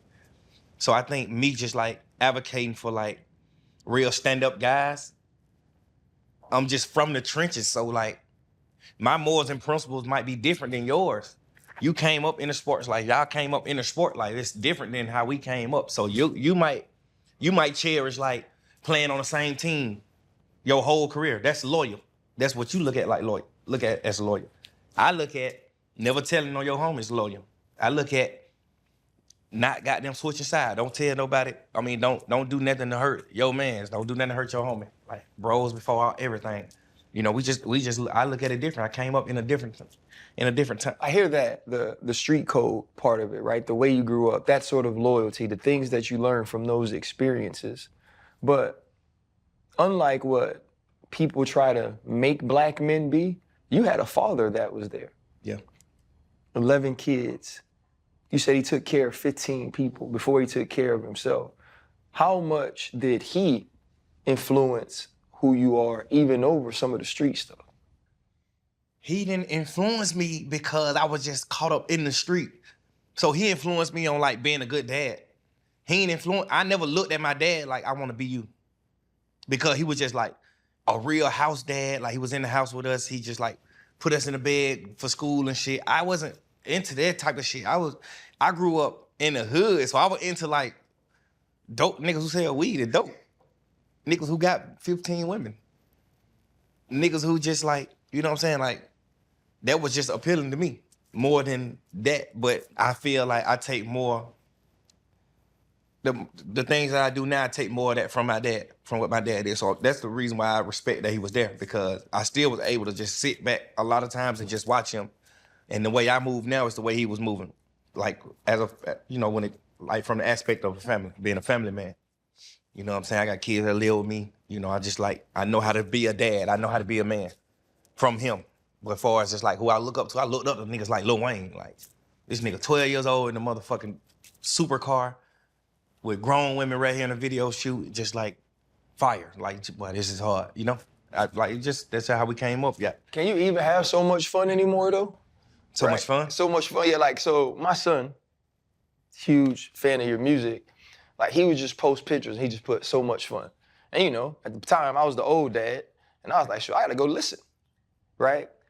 You don't seem like you can have that personality, that persona, that you can enjoy life in that way anymore and listening to what you're saying. So how will that genius that you have as it pertains to music, how will that be given to the world now after all that you've been through? I think just like barefaced. You can't just like try to pretend and be a certain way. I think it's just gotta be authentic and it gotta just be bare. And I think that people gonna gravitate to it and they gonna understand it, you know what I'm saying? Cause they done seen this so much fun me, but it was like everybody. So I was just like happy as a motherfucker. Like I had my family, I had my girl, I had my kids, my friends, all my rap buddies. Like it was just lit, like we lit. Everybody was friends. Now everybody in the rap community beefing with each other. It's just total, everything is just different. How the hell? I can't even have that type of fun no more because like a lot of the rap niggas that show friends, a lot of them beefing with each other. I'm on the phone most of the days trying to make these niggas stop beefing. You know what I'm saying? That shit that the world will never know, but most of my time be trying to reunite niggas that don't even supposed to be divided. Like, it's crazy, but I don't think it would be that fun like that no more because I just don't got the people that made me comfortable. You know what I'm saying? Like, I got friends, I got a lot of shit going on for sure that's just like, that's good for me, but like, I think the comfortability came from certain people. So you know you can't have a future with them people, you just like, I don't think I can get to that so much fun level no more. With the Lil Wayne thing, right? So I grew up on Wayne. I wake my daughter up to the life gang stuff like so it's 2 generations of it. And for y'all to beef, is that beef there? Is that real hate or is it something else with Wayne? Because I can't say it with you being from Atlanta. You sound just like the dope boys that I used to race for in the gas station parking lot. That's why I keep smiling when you talk. But for you and Wayne not to get along, that got to me when I found that out. I think it was just like, he ain't on the internet. So he was just like going off of what people would say to him or what fans would say. So he ain't looking at the internet. He'll just be at one of his shows and his fans will be like, hey, fuck Young Thug. That nigga just want to be you. He's a bitch. You wore a dress. You know, shit like that. And he was feeding off of that type of shit. But me and him got a way better relationship now. We got an album and everything. Like, we just ain't sat down and just put the shit together and release the album together. But goddamn, That's good, man. yeah. But it's cool with you and Wayne. Yeah, hell yeah. We been, that shit been settled. That shit was settled like 2018, 2019. We did an album like 2019. Mm-hmm. We just never put the songs out. He put one song with me and him on his last album. Can I get it? I need it. It's out. No, I need all of it. I want the whole thing. Yeah, more definitely. You greedy, bro. You greedy. Nah, I mean, like, you talking about sitting back and looking at everything like you're watching a movie, right? If I'm doing that, it would seem that you was the glue that held all this shit together. Going back the last 3 years, once your situation happened, the whole industry just kind of shook up. You was the leader, bro. Everybody look up to you as the leader of a lot of shit. You know what I'm saying? What do you take accountability for, if anything? I take accountability for the jail calls that came out. I take accountability for however my friends feel about me. I take accountability for the good things too, like stopping a lot of beef, stopping a lot of shit in the industry from happening. I take full accountability. I'm a man. I'm a gangster, bro. We ain't ducking no smoke. Like, we here. You know what I'm saying? That's why I did like the apology song. Like, I don't understand. Cause I seen a few things on the internet where people say like, oh, he still didn't take accountability. I feel like the Big Bang interview was just total accountability. Like I told you exactly what I did. I told you what I felt like I did wrong. I told you everybody how I felt. You know what I'm saying? But like, far as like what you were speaking on earlier, I'm for 100% the glue to a lot of this shit. And I feel like sometimes just saying it in interviews won't be enough because you got some niggas that's just like still wearing a mask. So they won't vouch for it. They won't do certain things, you know what I'm saying? It's just like a mask. Some people gotta be that way. So I get it, but I definitely stopped a lot of shit from happening in this world. Like, I stopped a lot of rap beefs. I stopped a lot of things. I take accountability for that, for sure. I take accountability for the bad things I did, of course. Like, it's obvious. You know, I said sorry. If I can take it back, 100%, I'll take it back. No, but a lot of times, because you asked, you mentioned whether or not, you didn't know if you were depressed or not. And like, coming up in certain environments, you know, we put this mask on, right? And our environment tried to shape us to be tough and have that mask. You ever consider therapy though? Like really sitting down with somebody? And not to say it doesn't make you less of who you are, because you're gonna be that at the end of the day, but just to hear from a different perspective. I ain't never really considered it. I always felt like I had OGs. Like, I always telling you the same shit that you already know. I feel like That's the where you get it therapist from. gonna do the same thing. I feel like Possible. we know better. We just gotta do better. You know what you don't supposed to do. Like, you don't need me or now one of them or no therapist to tell you. Like, if you tell your therapist, man, I'm going back and forth with my wife, bro. I'm just trying to. They gonna say, let her be heard. Shut up sometimes. Listen more to you talk. They gonna say the same shit. It's just like, man, that's another bill, man. Like, it's more like, you'll understand it more. But I feel like, me personally, I feel like it's a weakness in that because I feel like, shit, I'm gonna listen to my girl. Like, I just listen to my girl. Or I listen to my little sister, my big sister, my big brother, my dad, my mom, my OGs. I listen to y'all. Like, it's really a slap in the face to me. If I, you know what I'm saying? Like, I just was telling my girl that, like, I don't think you need a therapist. I don't think I need a therapist. I feel I feel like I feel like I'm not a man if my girl get a therapist. It's like, damn, you actually call somebody and listen to what they got to say over me instead of just listening to what I'm telling you. I just feel less of a man. You know, in that, there's obviously things that happen through the calls being released that did affect your relationship with your girl or did impact that. And sometimes it's not that she can't come to you, but it is difficult for the person who is causing the hurt to fix the hurt. How were you two able to mend your relationship over some of the things that could have in a situation where she is showing the ultimate support, you guys have the ultimate love? It could have pulled you guys apart, but it seemed to bring you closer. How did you all continue the communication to keep you close during those times? The thing about it is, I think it didn't have a crazy ripple effect to us because we already knew. We already had knew. When I was in jail, some people had sent her some phone calls and stuff when I was in jail of me talking to other girls and all that, just like that type shit. So we already knew everything that came on the internet, everything that just happened these last 2 or 3 weeks. Me and her already knew. We already done talked about it. I already got cussed out about it. Broke up with, got back together, moved on. All this shit happened when I was in jail. And that was just another burden, like another fucking situation I was dealing with in jail, you know? So we was already past it. Obviously, it played a new part because it's like, she was told all these things by me when I was in jail, but she ain't never heard it.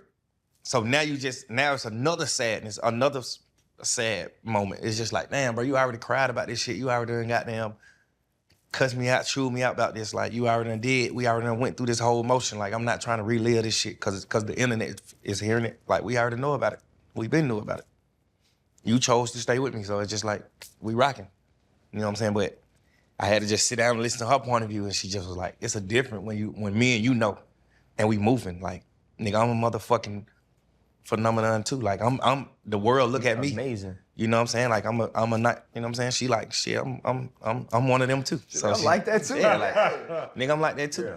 You gotta understand, I knew about it, but like, nigga, it's a different type of embarrassment to see like a nigga that you riding with or you just holding down through this dark ass moment, just be on the phone with another bitch, no matter what it's about. Like, I just had to sit like, damn, you right. Yeah, like that's real talk, and that's the conversation she has to have with you. But she already knew about it though. Yeah, but with you though, listen to you talk to Fred, you said, I take accountability for everything. And you actually said, if I could take it back, I would. What are some of the things that you've done or that happened that you wish you could take back? Those phone calls, obviously. Just having kids with several different women. I would want to just have all my same kids, but just with one woman, or all eggs in just one basket. Graduating, my friends that died, you know, all the situations that happened in the past, the fucking ripple effect that it had on all our lives and futures, you know what I'm saying? Like, man, really, like, nigga so fucked up, bro. Nigga done been through so much. Like, I really just want to take my whole life back, just start over. Like, we need to just start this shit over. All this shit bad. The only good thing about this shit is you got money. And you can take care of your family. Take care of goddamn your friends and who you love. Like, that's the only good thing about this shit. Like, nigga goddamn come from some bullshit, bro. Like, everything else is just straight bullshit. Everything. Bro, you got 6 by 4? 6 kids by 4 women. Yeah. You need to strap it up. Nah, but shit, I've been strapped up. You're not strapped up. If you have 6 kids by 4 women, you're not putting a rubber on because we're all famous and people loved us as well. And there were women throwing themselves at us. And I put a rubber on. Me too. And I waited. You didn't. How you have a baby with a rubber, thug? I think one of them. How you have a baby with a rubber? I think one of them, it was in the ear.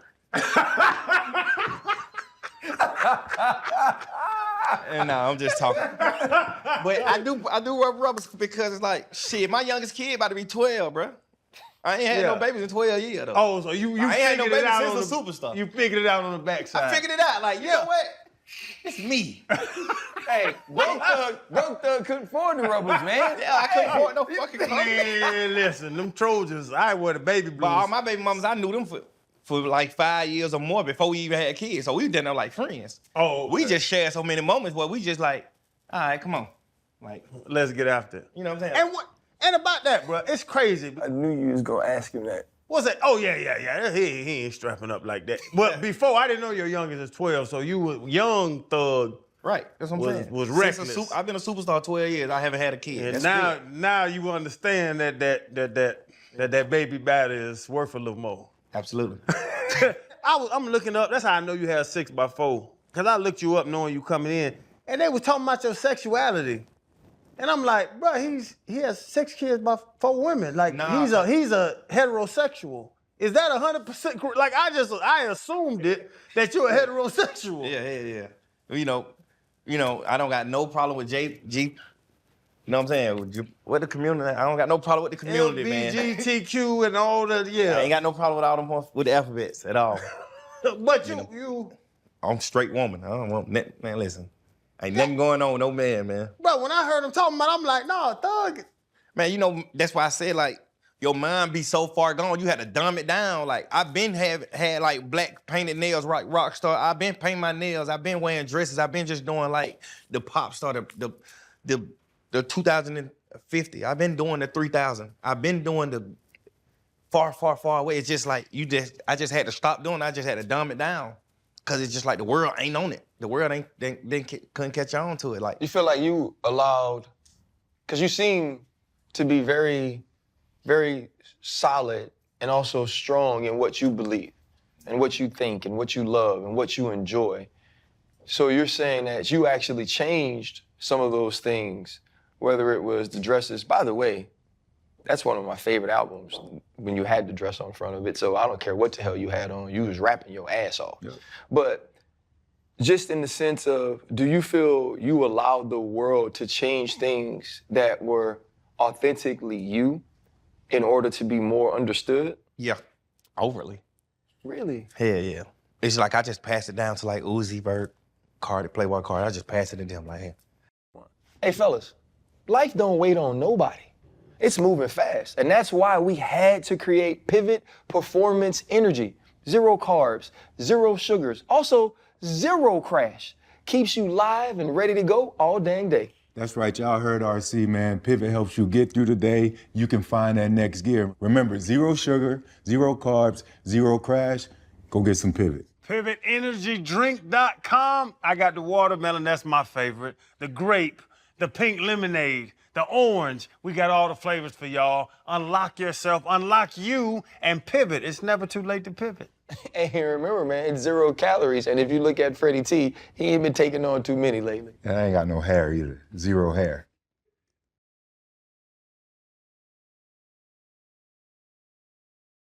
What's the most misunderstood thing you think people, view you as? Right now, I think the most misunderstood thing is just like a pillow talker. I don't pillow talk. I was just That really hurt you. I was just having a moment in my life where I just was like, I be sitting back like, That really damn, hurt I you, really was on dog. the phone, like talking about people. Like, no girl in my entire life, ever in life, could tell you that I ever pillow talked with them on the phone, ever in life.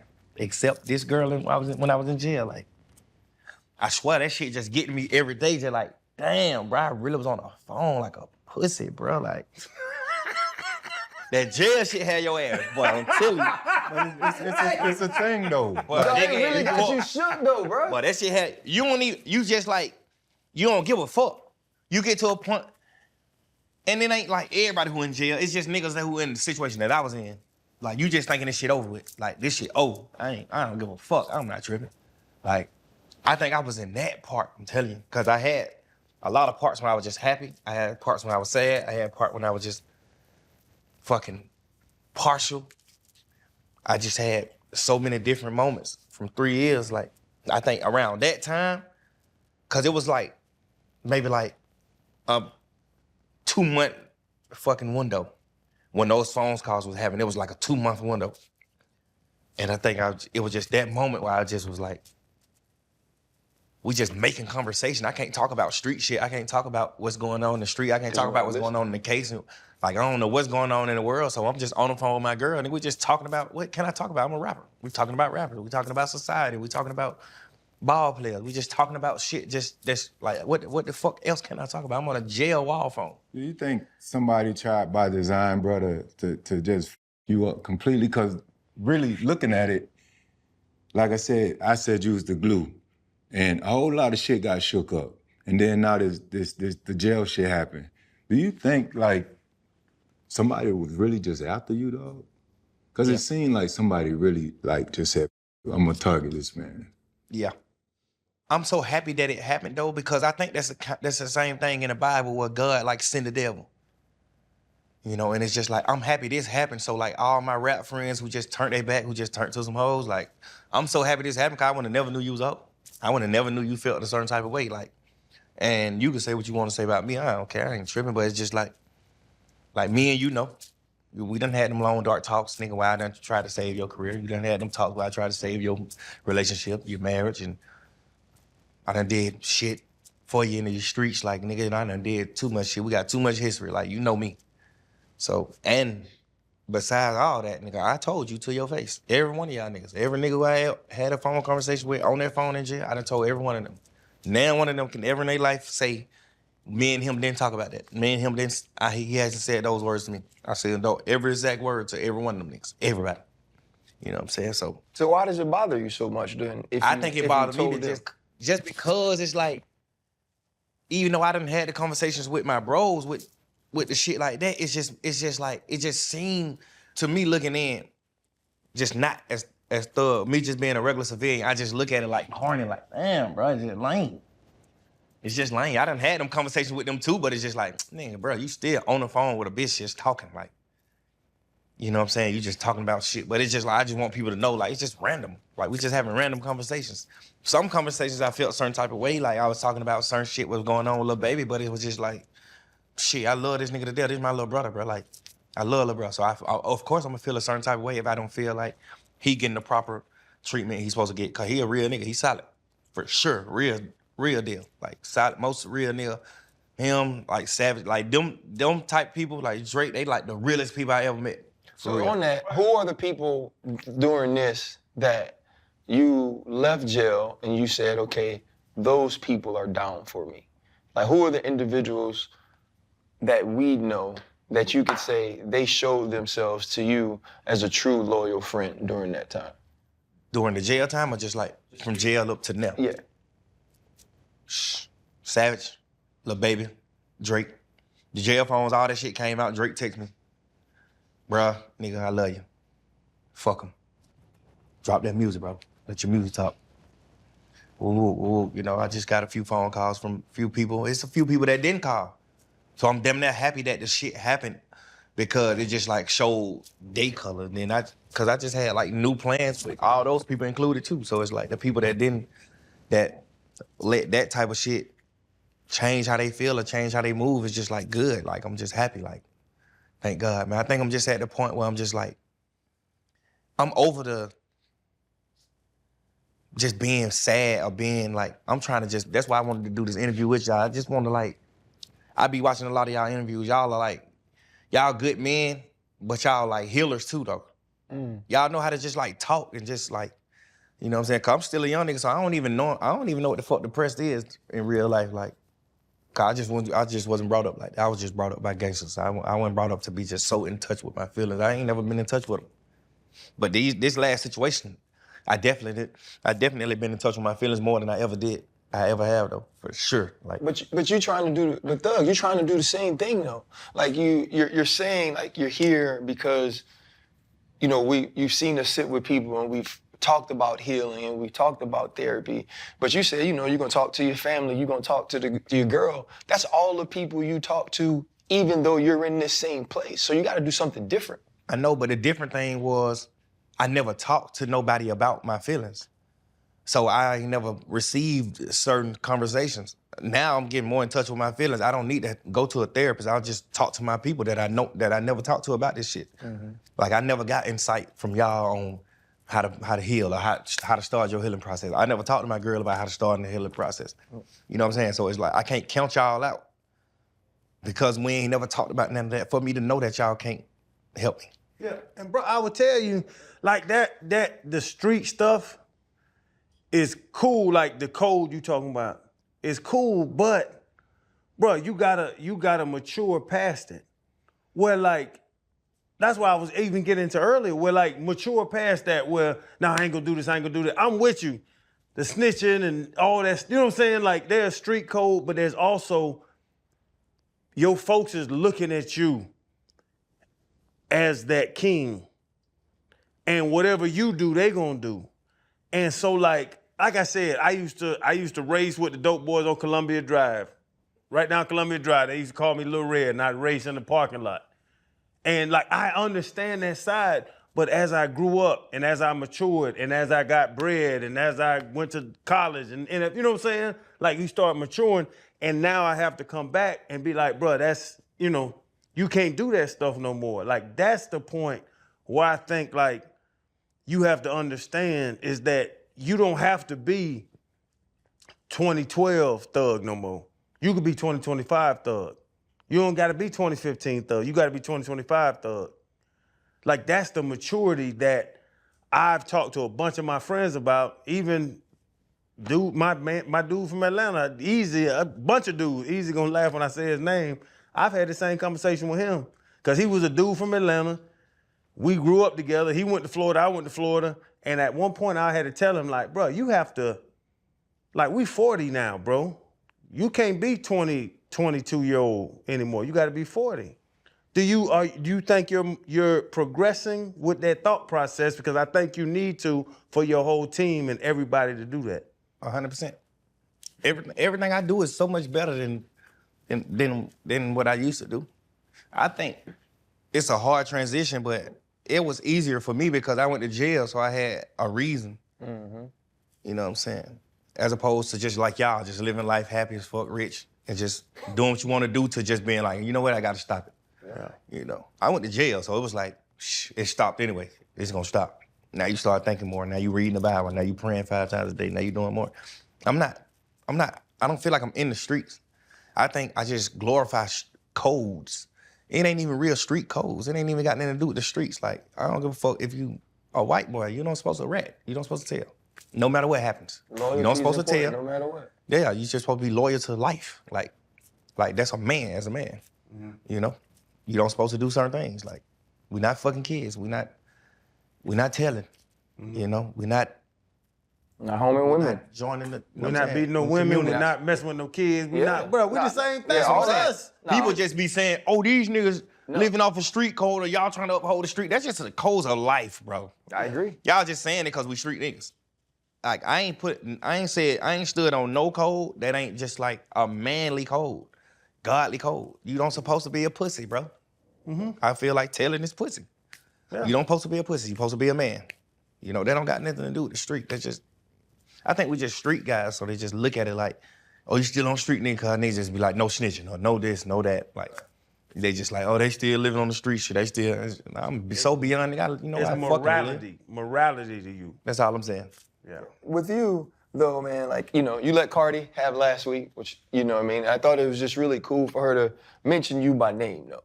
Like, it's her moment. Obviously, people have been waiting, 7 years to get a new album. But I thought it said a lot about how people in the industry see you and how they see your loyalty and the way you move as a man. You know, with that, you know, she had last week. You'll have this Friday. For you, what does it mean to get that mention? And what is your feeling in now dropping your own project as well? It's so great, man. I just got out of jail. I beat the biggest case in Georgia history. I got out of jail. I got some money as soon as I got out. Got some houses, man. Just so good. The moment is just so good. This is my last album with my label. We're gonna re-up, hopefully, but like, it's just, everything is just so perfect. I feel like it's just time. I should have been dropped the album, but I just wanted to like catch up with my family. Like, I got a kid that live with me now, bro. Like, I'm on some real dad shit, bro. Like, you know what I'm saying? Like, I got a kid that live in the house with me, bro. And another one trying to move down. Like, I'm just What's aligned. Thug like in carpool? He ain't honestly, he ain't cooking breakfast. Yeah, like, he ain't making no Eggos and sausage. Nah, he old enough. I feel like if I had like 6, 7-year-old, 10-year-old kids and shit like that, living in the house with me, for sure we cooking. My girl cook every day though anyway though. So I wouldn't even, that ain't even my job anyway. My job, bring the bacon home. They cook the bacon. Bringing the bacon home. You want me to bring the bacon home and cook it? God damn, not a single father. I got a question about that. What the hell is a little bitty shrimp hip? What you talking about? Yo, damn, the little bitty shrimp hip. No, shrimp dips. Shrimp what? Dips. What is a shrimp dip? Because shrimp don't have no hips, and I love that song, bro. You never love your verse, shrimp but dip. shrimp don't have the hips. Shrimp dips. What you dip? Little bitty shrimp dip. Yeah, like A tiny little dip. Like a shrimp that you dip. Like a small shrimp. That's what it was. Then you get a sauce. Man, for years now, I've been like, shrimps don't have hips. I'm going fishing with these little bitty shrimp dips.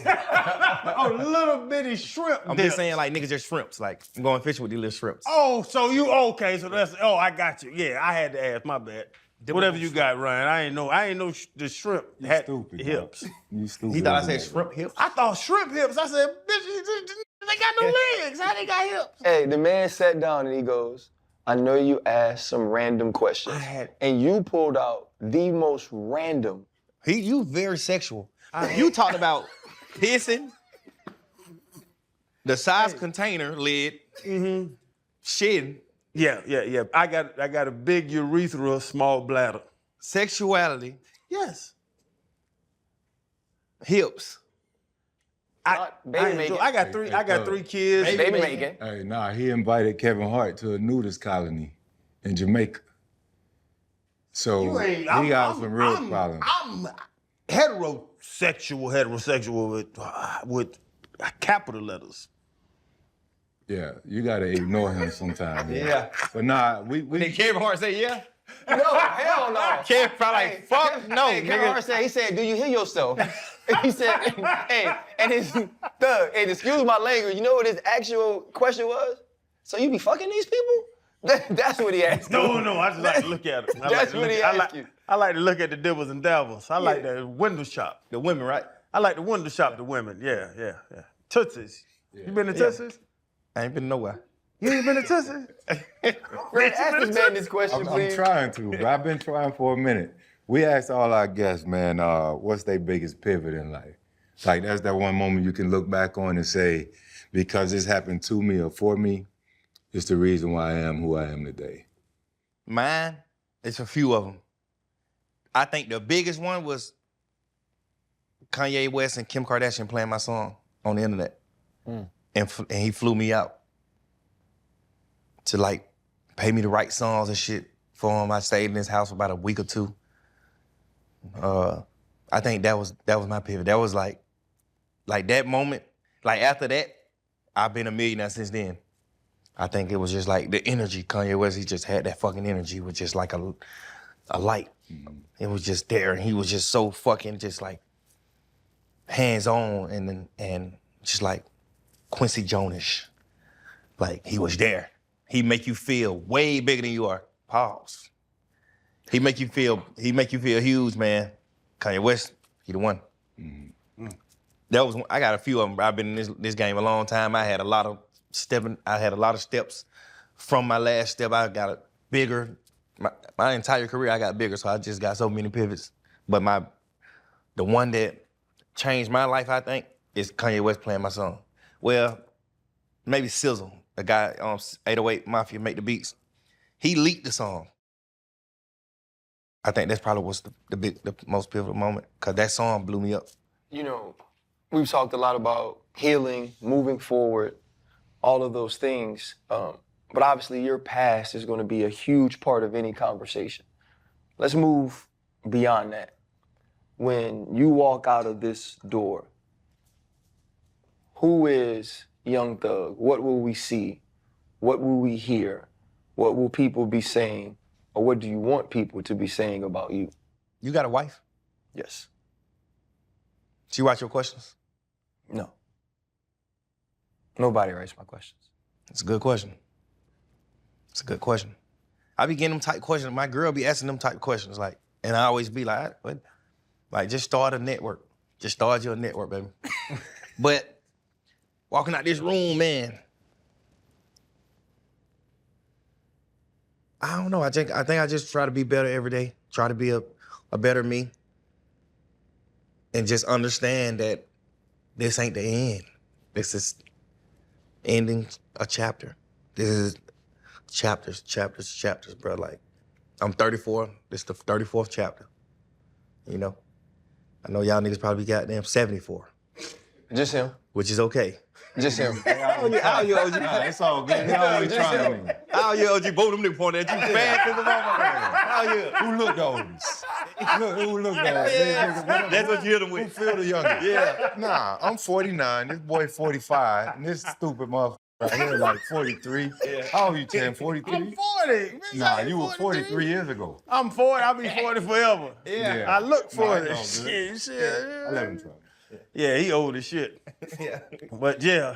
I think me stepping out of here, bro, just being a better man. 3 new friends, OGs, man. All y'all boy got that goddamn salt and pepper. So I'll be all right calling you. Yeah. You know, all y'all come from money, all us come from money. So y'all gonna be able to see it from my point of view. You know, some people, you know, that's another big thing about just like the situation. Nobody ain't in our shoes. Nobody ain't in certain shoes. So they just look at it like, you know, we got money, we got fame, and we like hot. So like, most of the time, all eyes are on us. So you still gotta maneuver and just like be. Like, you know how many times I wanted to just cry in the courtroom, but it's just like, fuck, I know the camera on me. Mm-hmm. You know, it's just like those type of shit, just like, and they just speak on what we was talking about earlier, like not being able to express your feelings. Like, imagine just like not even being able to express them because you just always gotta seem happy to everybody.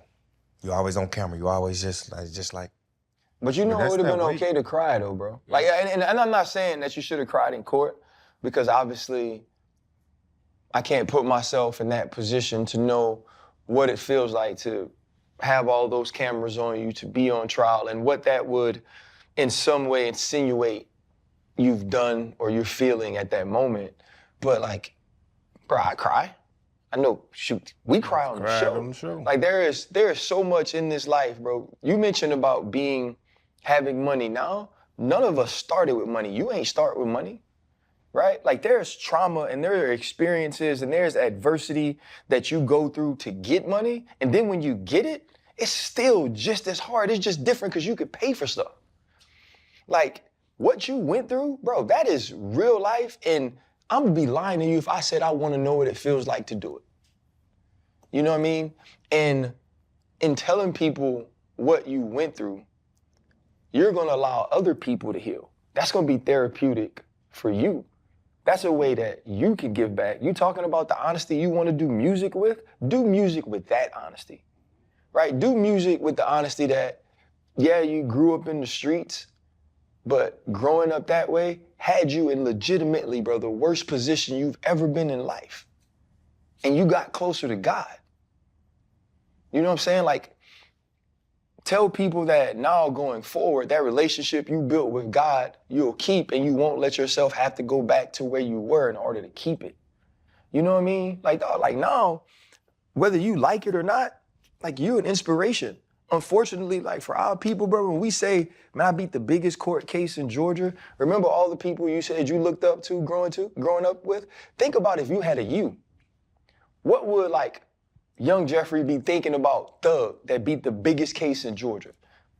How much could he impart wisdom to you? Like that's who you are now. Like, so what you gonna do with that? That's your decision to make. Hey, Thug, real quick, bro. If you had to ask yourself, do you want to be in your shoes? What would the answer be? Like if you had to really step back and ask yourself, because before you went in, the answer would be easy, because you was here. Like right now, because really, you free, but you're not free. They still got, you know what I'm saying? from me to you, bro, I just want you to find peace, whatever that look like at the end of the day. Because a lot of times when that curtain closed and a lot of the people that was there ain't there and that shit kind of falling back, when you by yourself, to answer your question about depression, you carrying a big ass weight, like perception, trying to keep a public image because you done been that superstar. Like that shit can get heavy and that can lead to depression. You know, feeling empty, not feeling happy, that's all depression. Like that's the way to kind of sum it up. But when you by yourself, dog, just do that self-check. Like, am I happy away from all this shit? And I ain't trying to tell you to like be vulnerable or nothing. That's on you.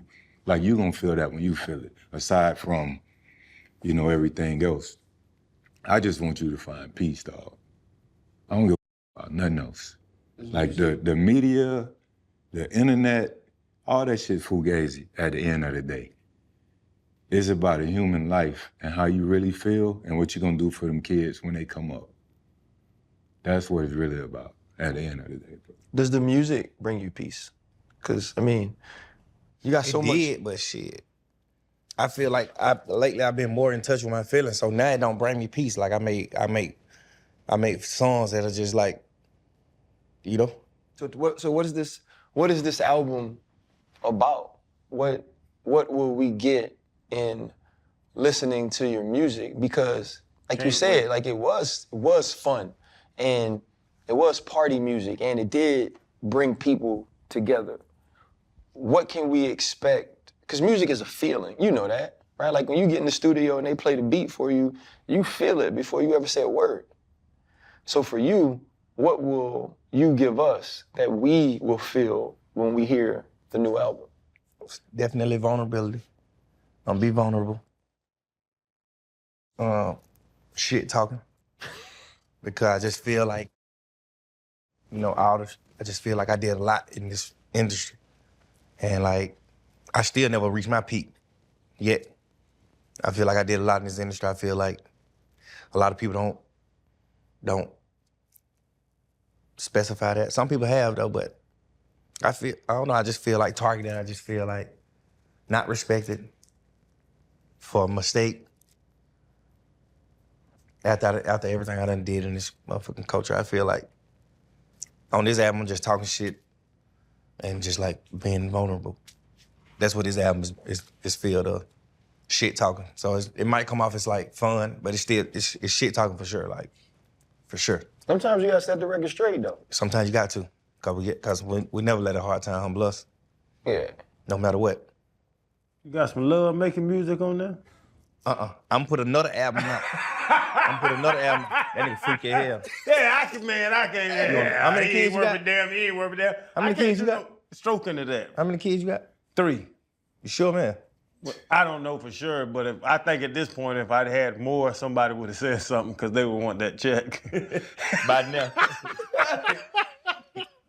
Like, we deal with this dude every day, man. Honestly, bro, like, you know, I know you sat down with Bank for hours. We could do the same thing. I think I told you when we were talking downstairs too, man, like, the way you have opened up, I've never seen someone in your position do. Someone with that background who's been through what you have, man, and shoot. For me, you know, I hope you do reach out to us. I hope we can stay in touch with you. But I would love to do this again next year at this time so people can have a conversation or hear a conversation with how you've grown and who the man is a year from now as compared to who he is today, man. I'm very grateful for your time, fam. Man, thank you. I really appreciate you, bro. Now, that's dope. Man, Bro, come why to you... Miami, bro. No, that man don't want to come to Miami with you. Come to Miami, Hey, man. he don't We'll want to have come. a good time, man. I'll take you out. I live in Miami, man. Don't hang out. Where you stay? I've been dating. That is. Where you stay? That nigga freaky as hell. He asked you where you live, dog. stay? What you say? Nasty, bro. I'm in the shores. You in the shores? Right there. I got my studio, my radio studios on 2nd and 79th right there. Oh, you right. I'm right by you. Well, I had to get you to my hit you. Give me them.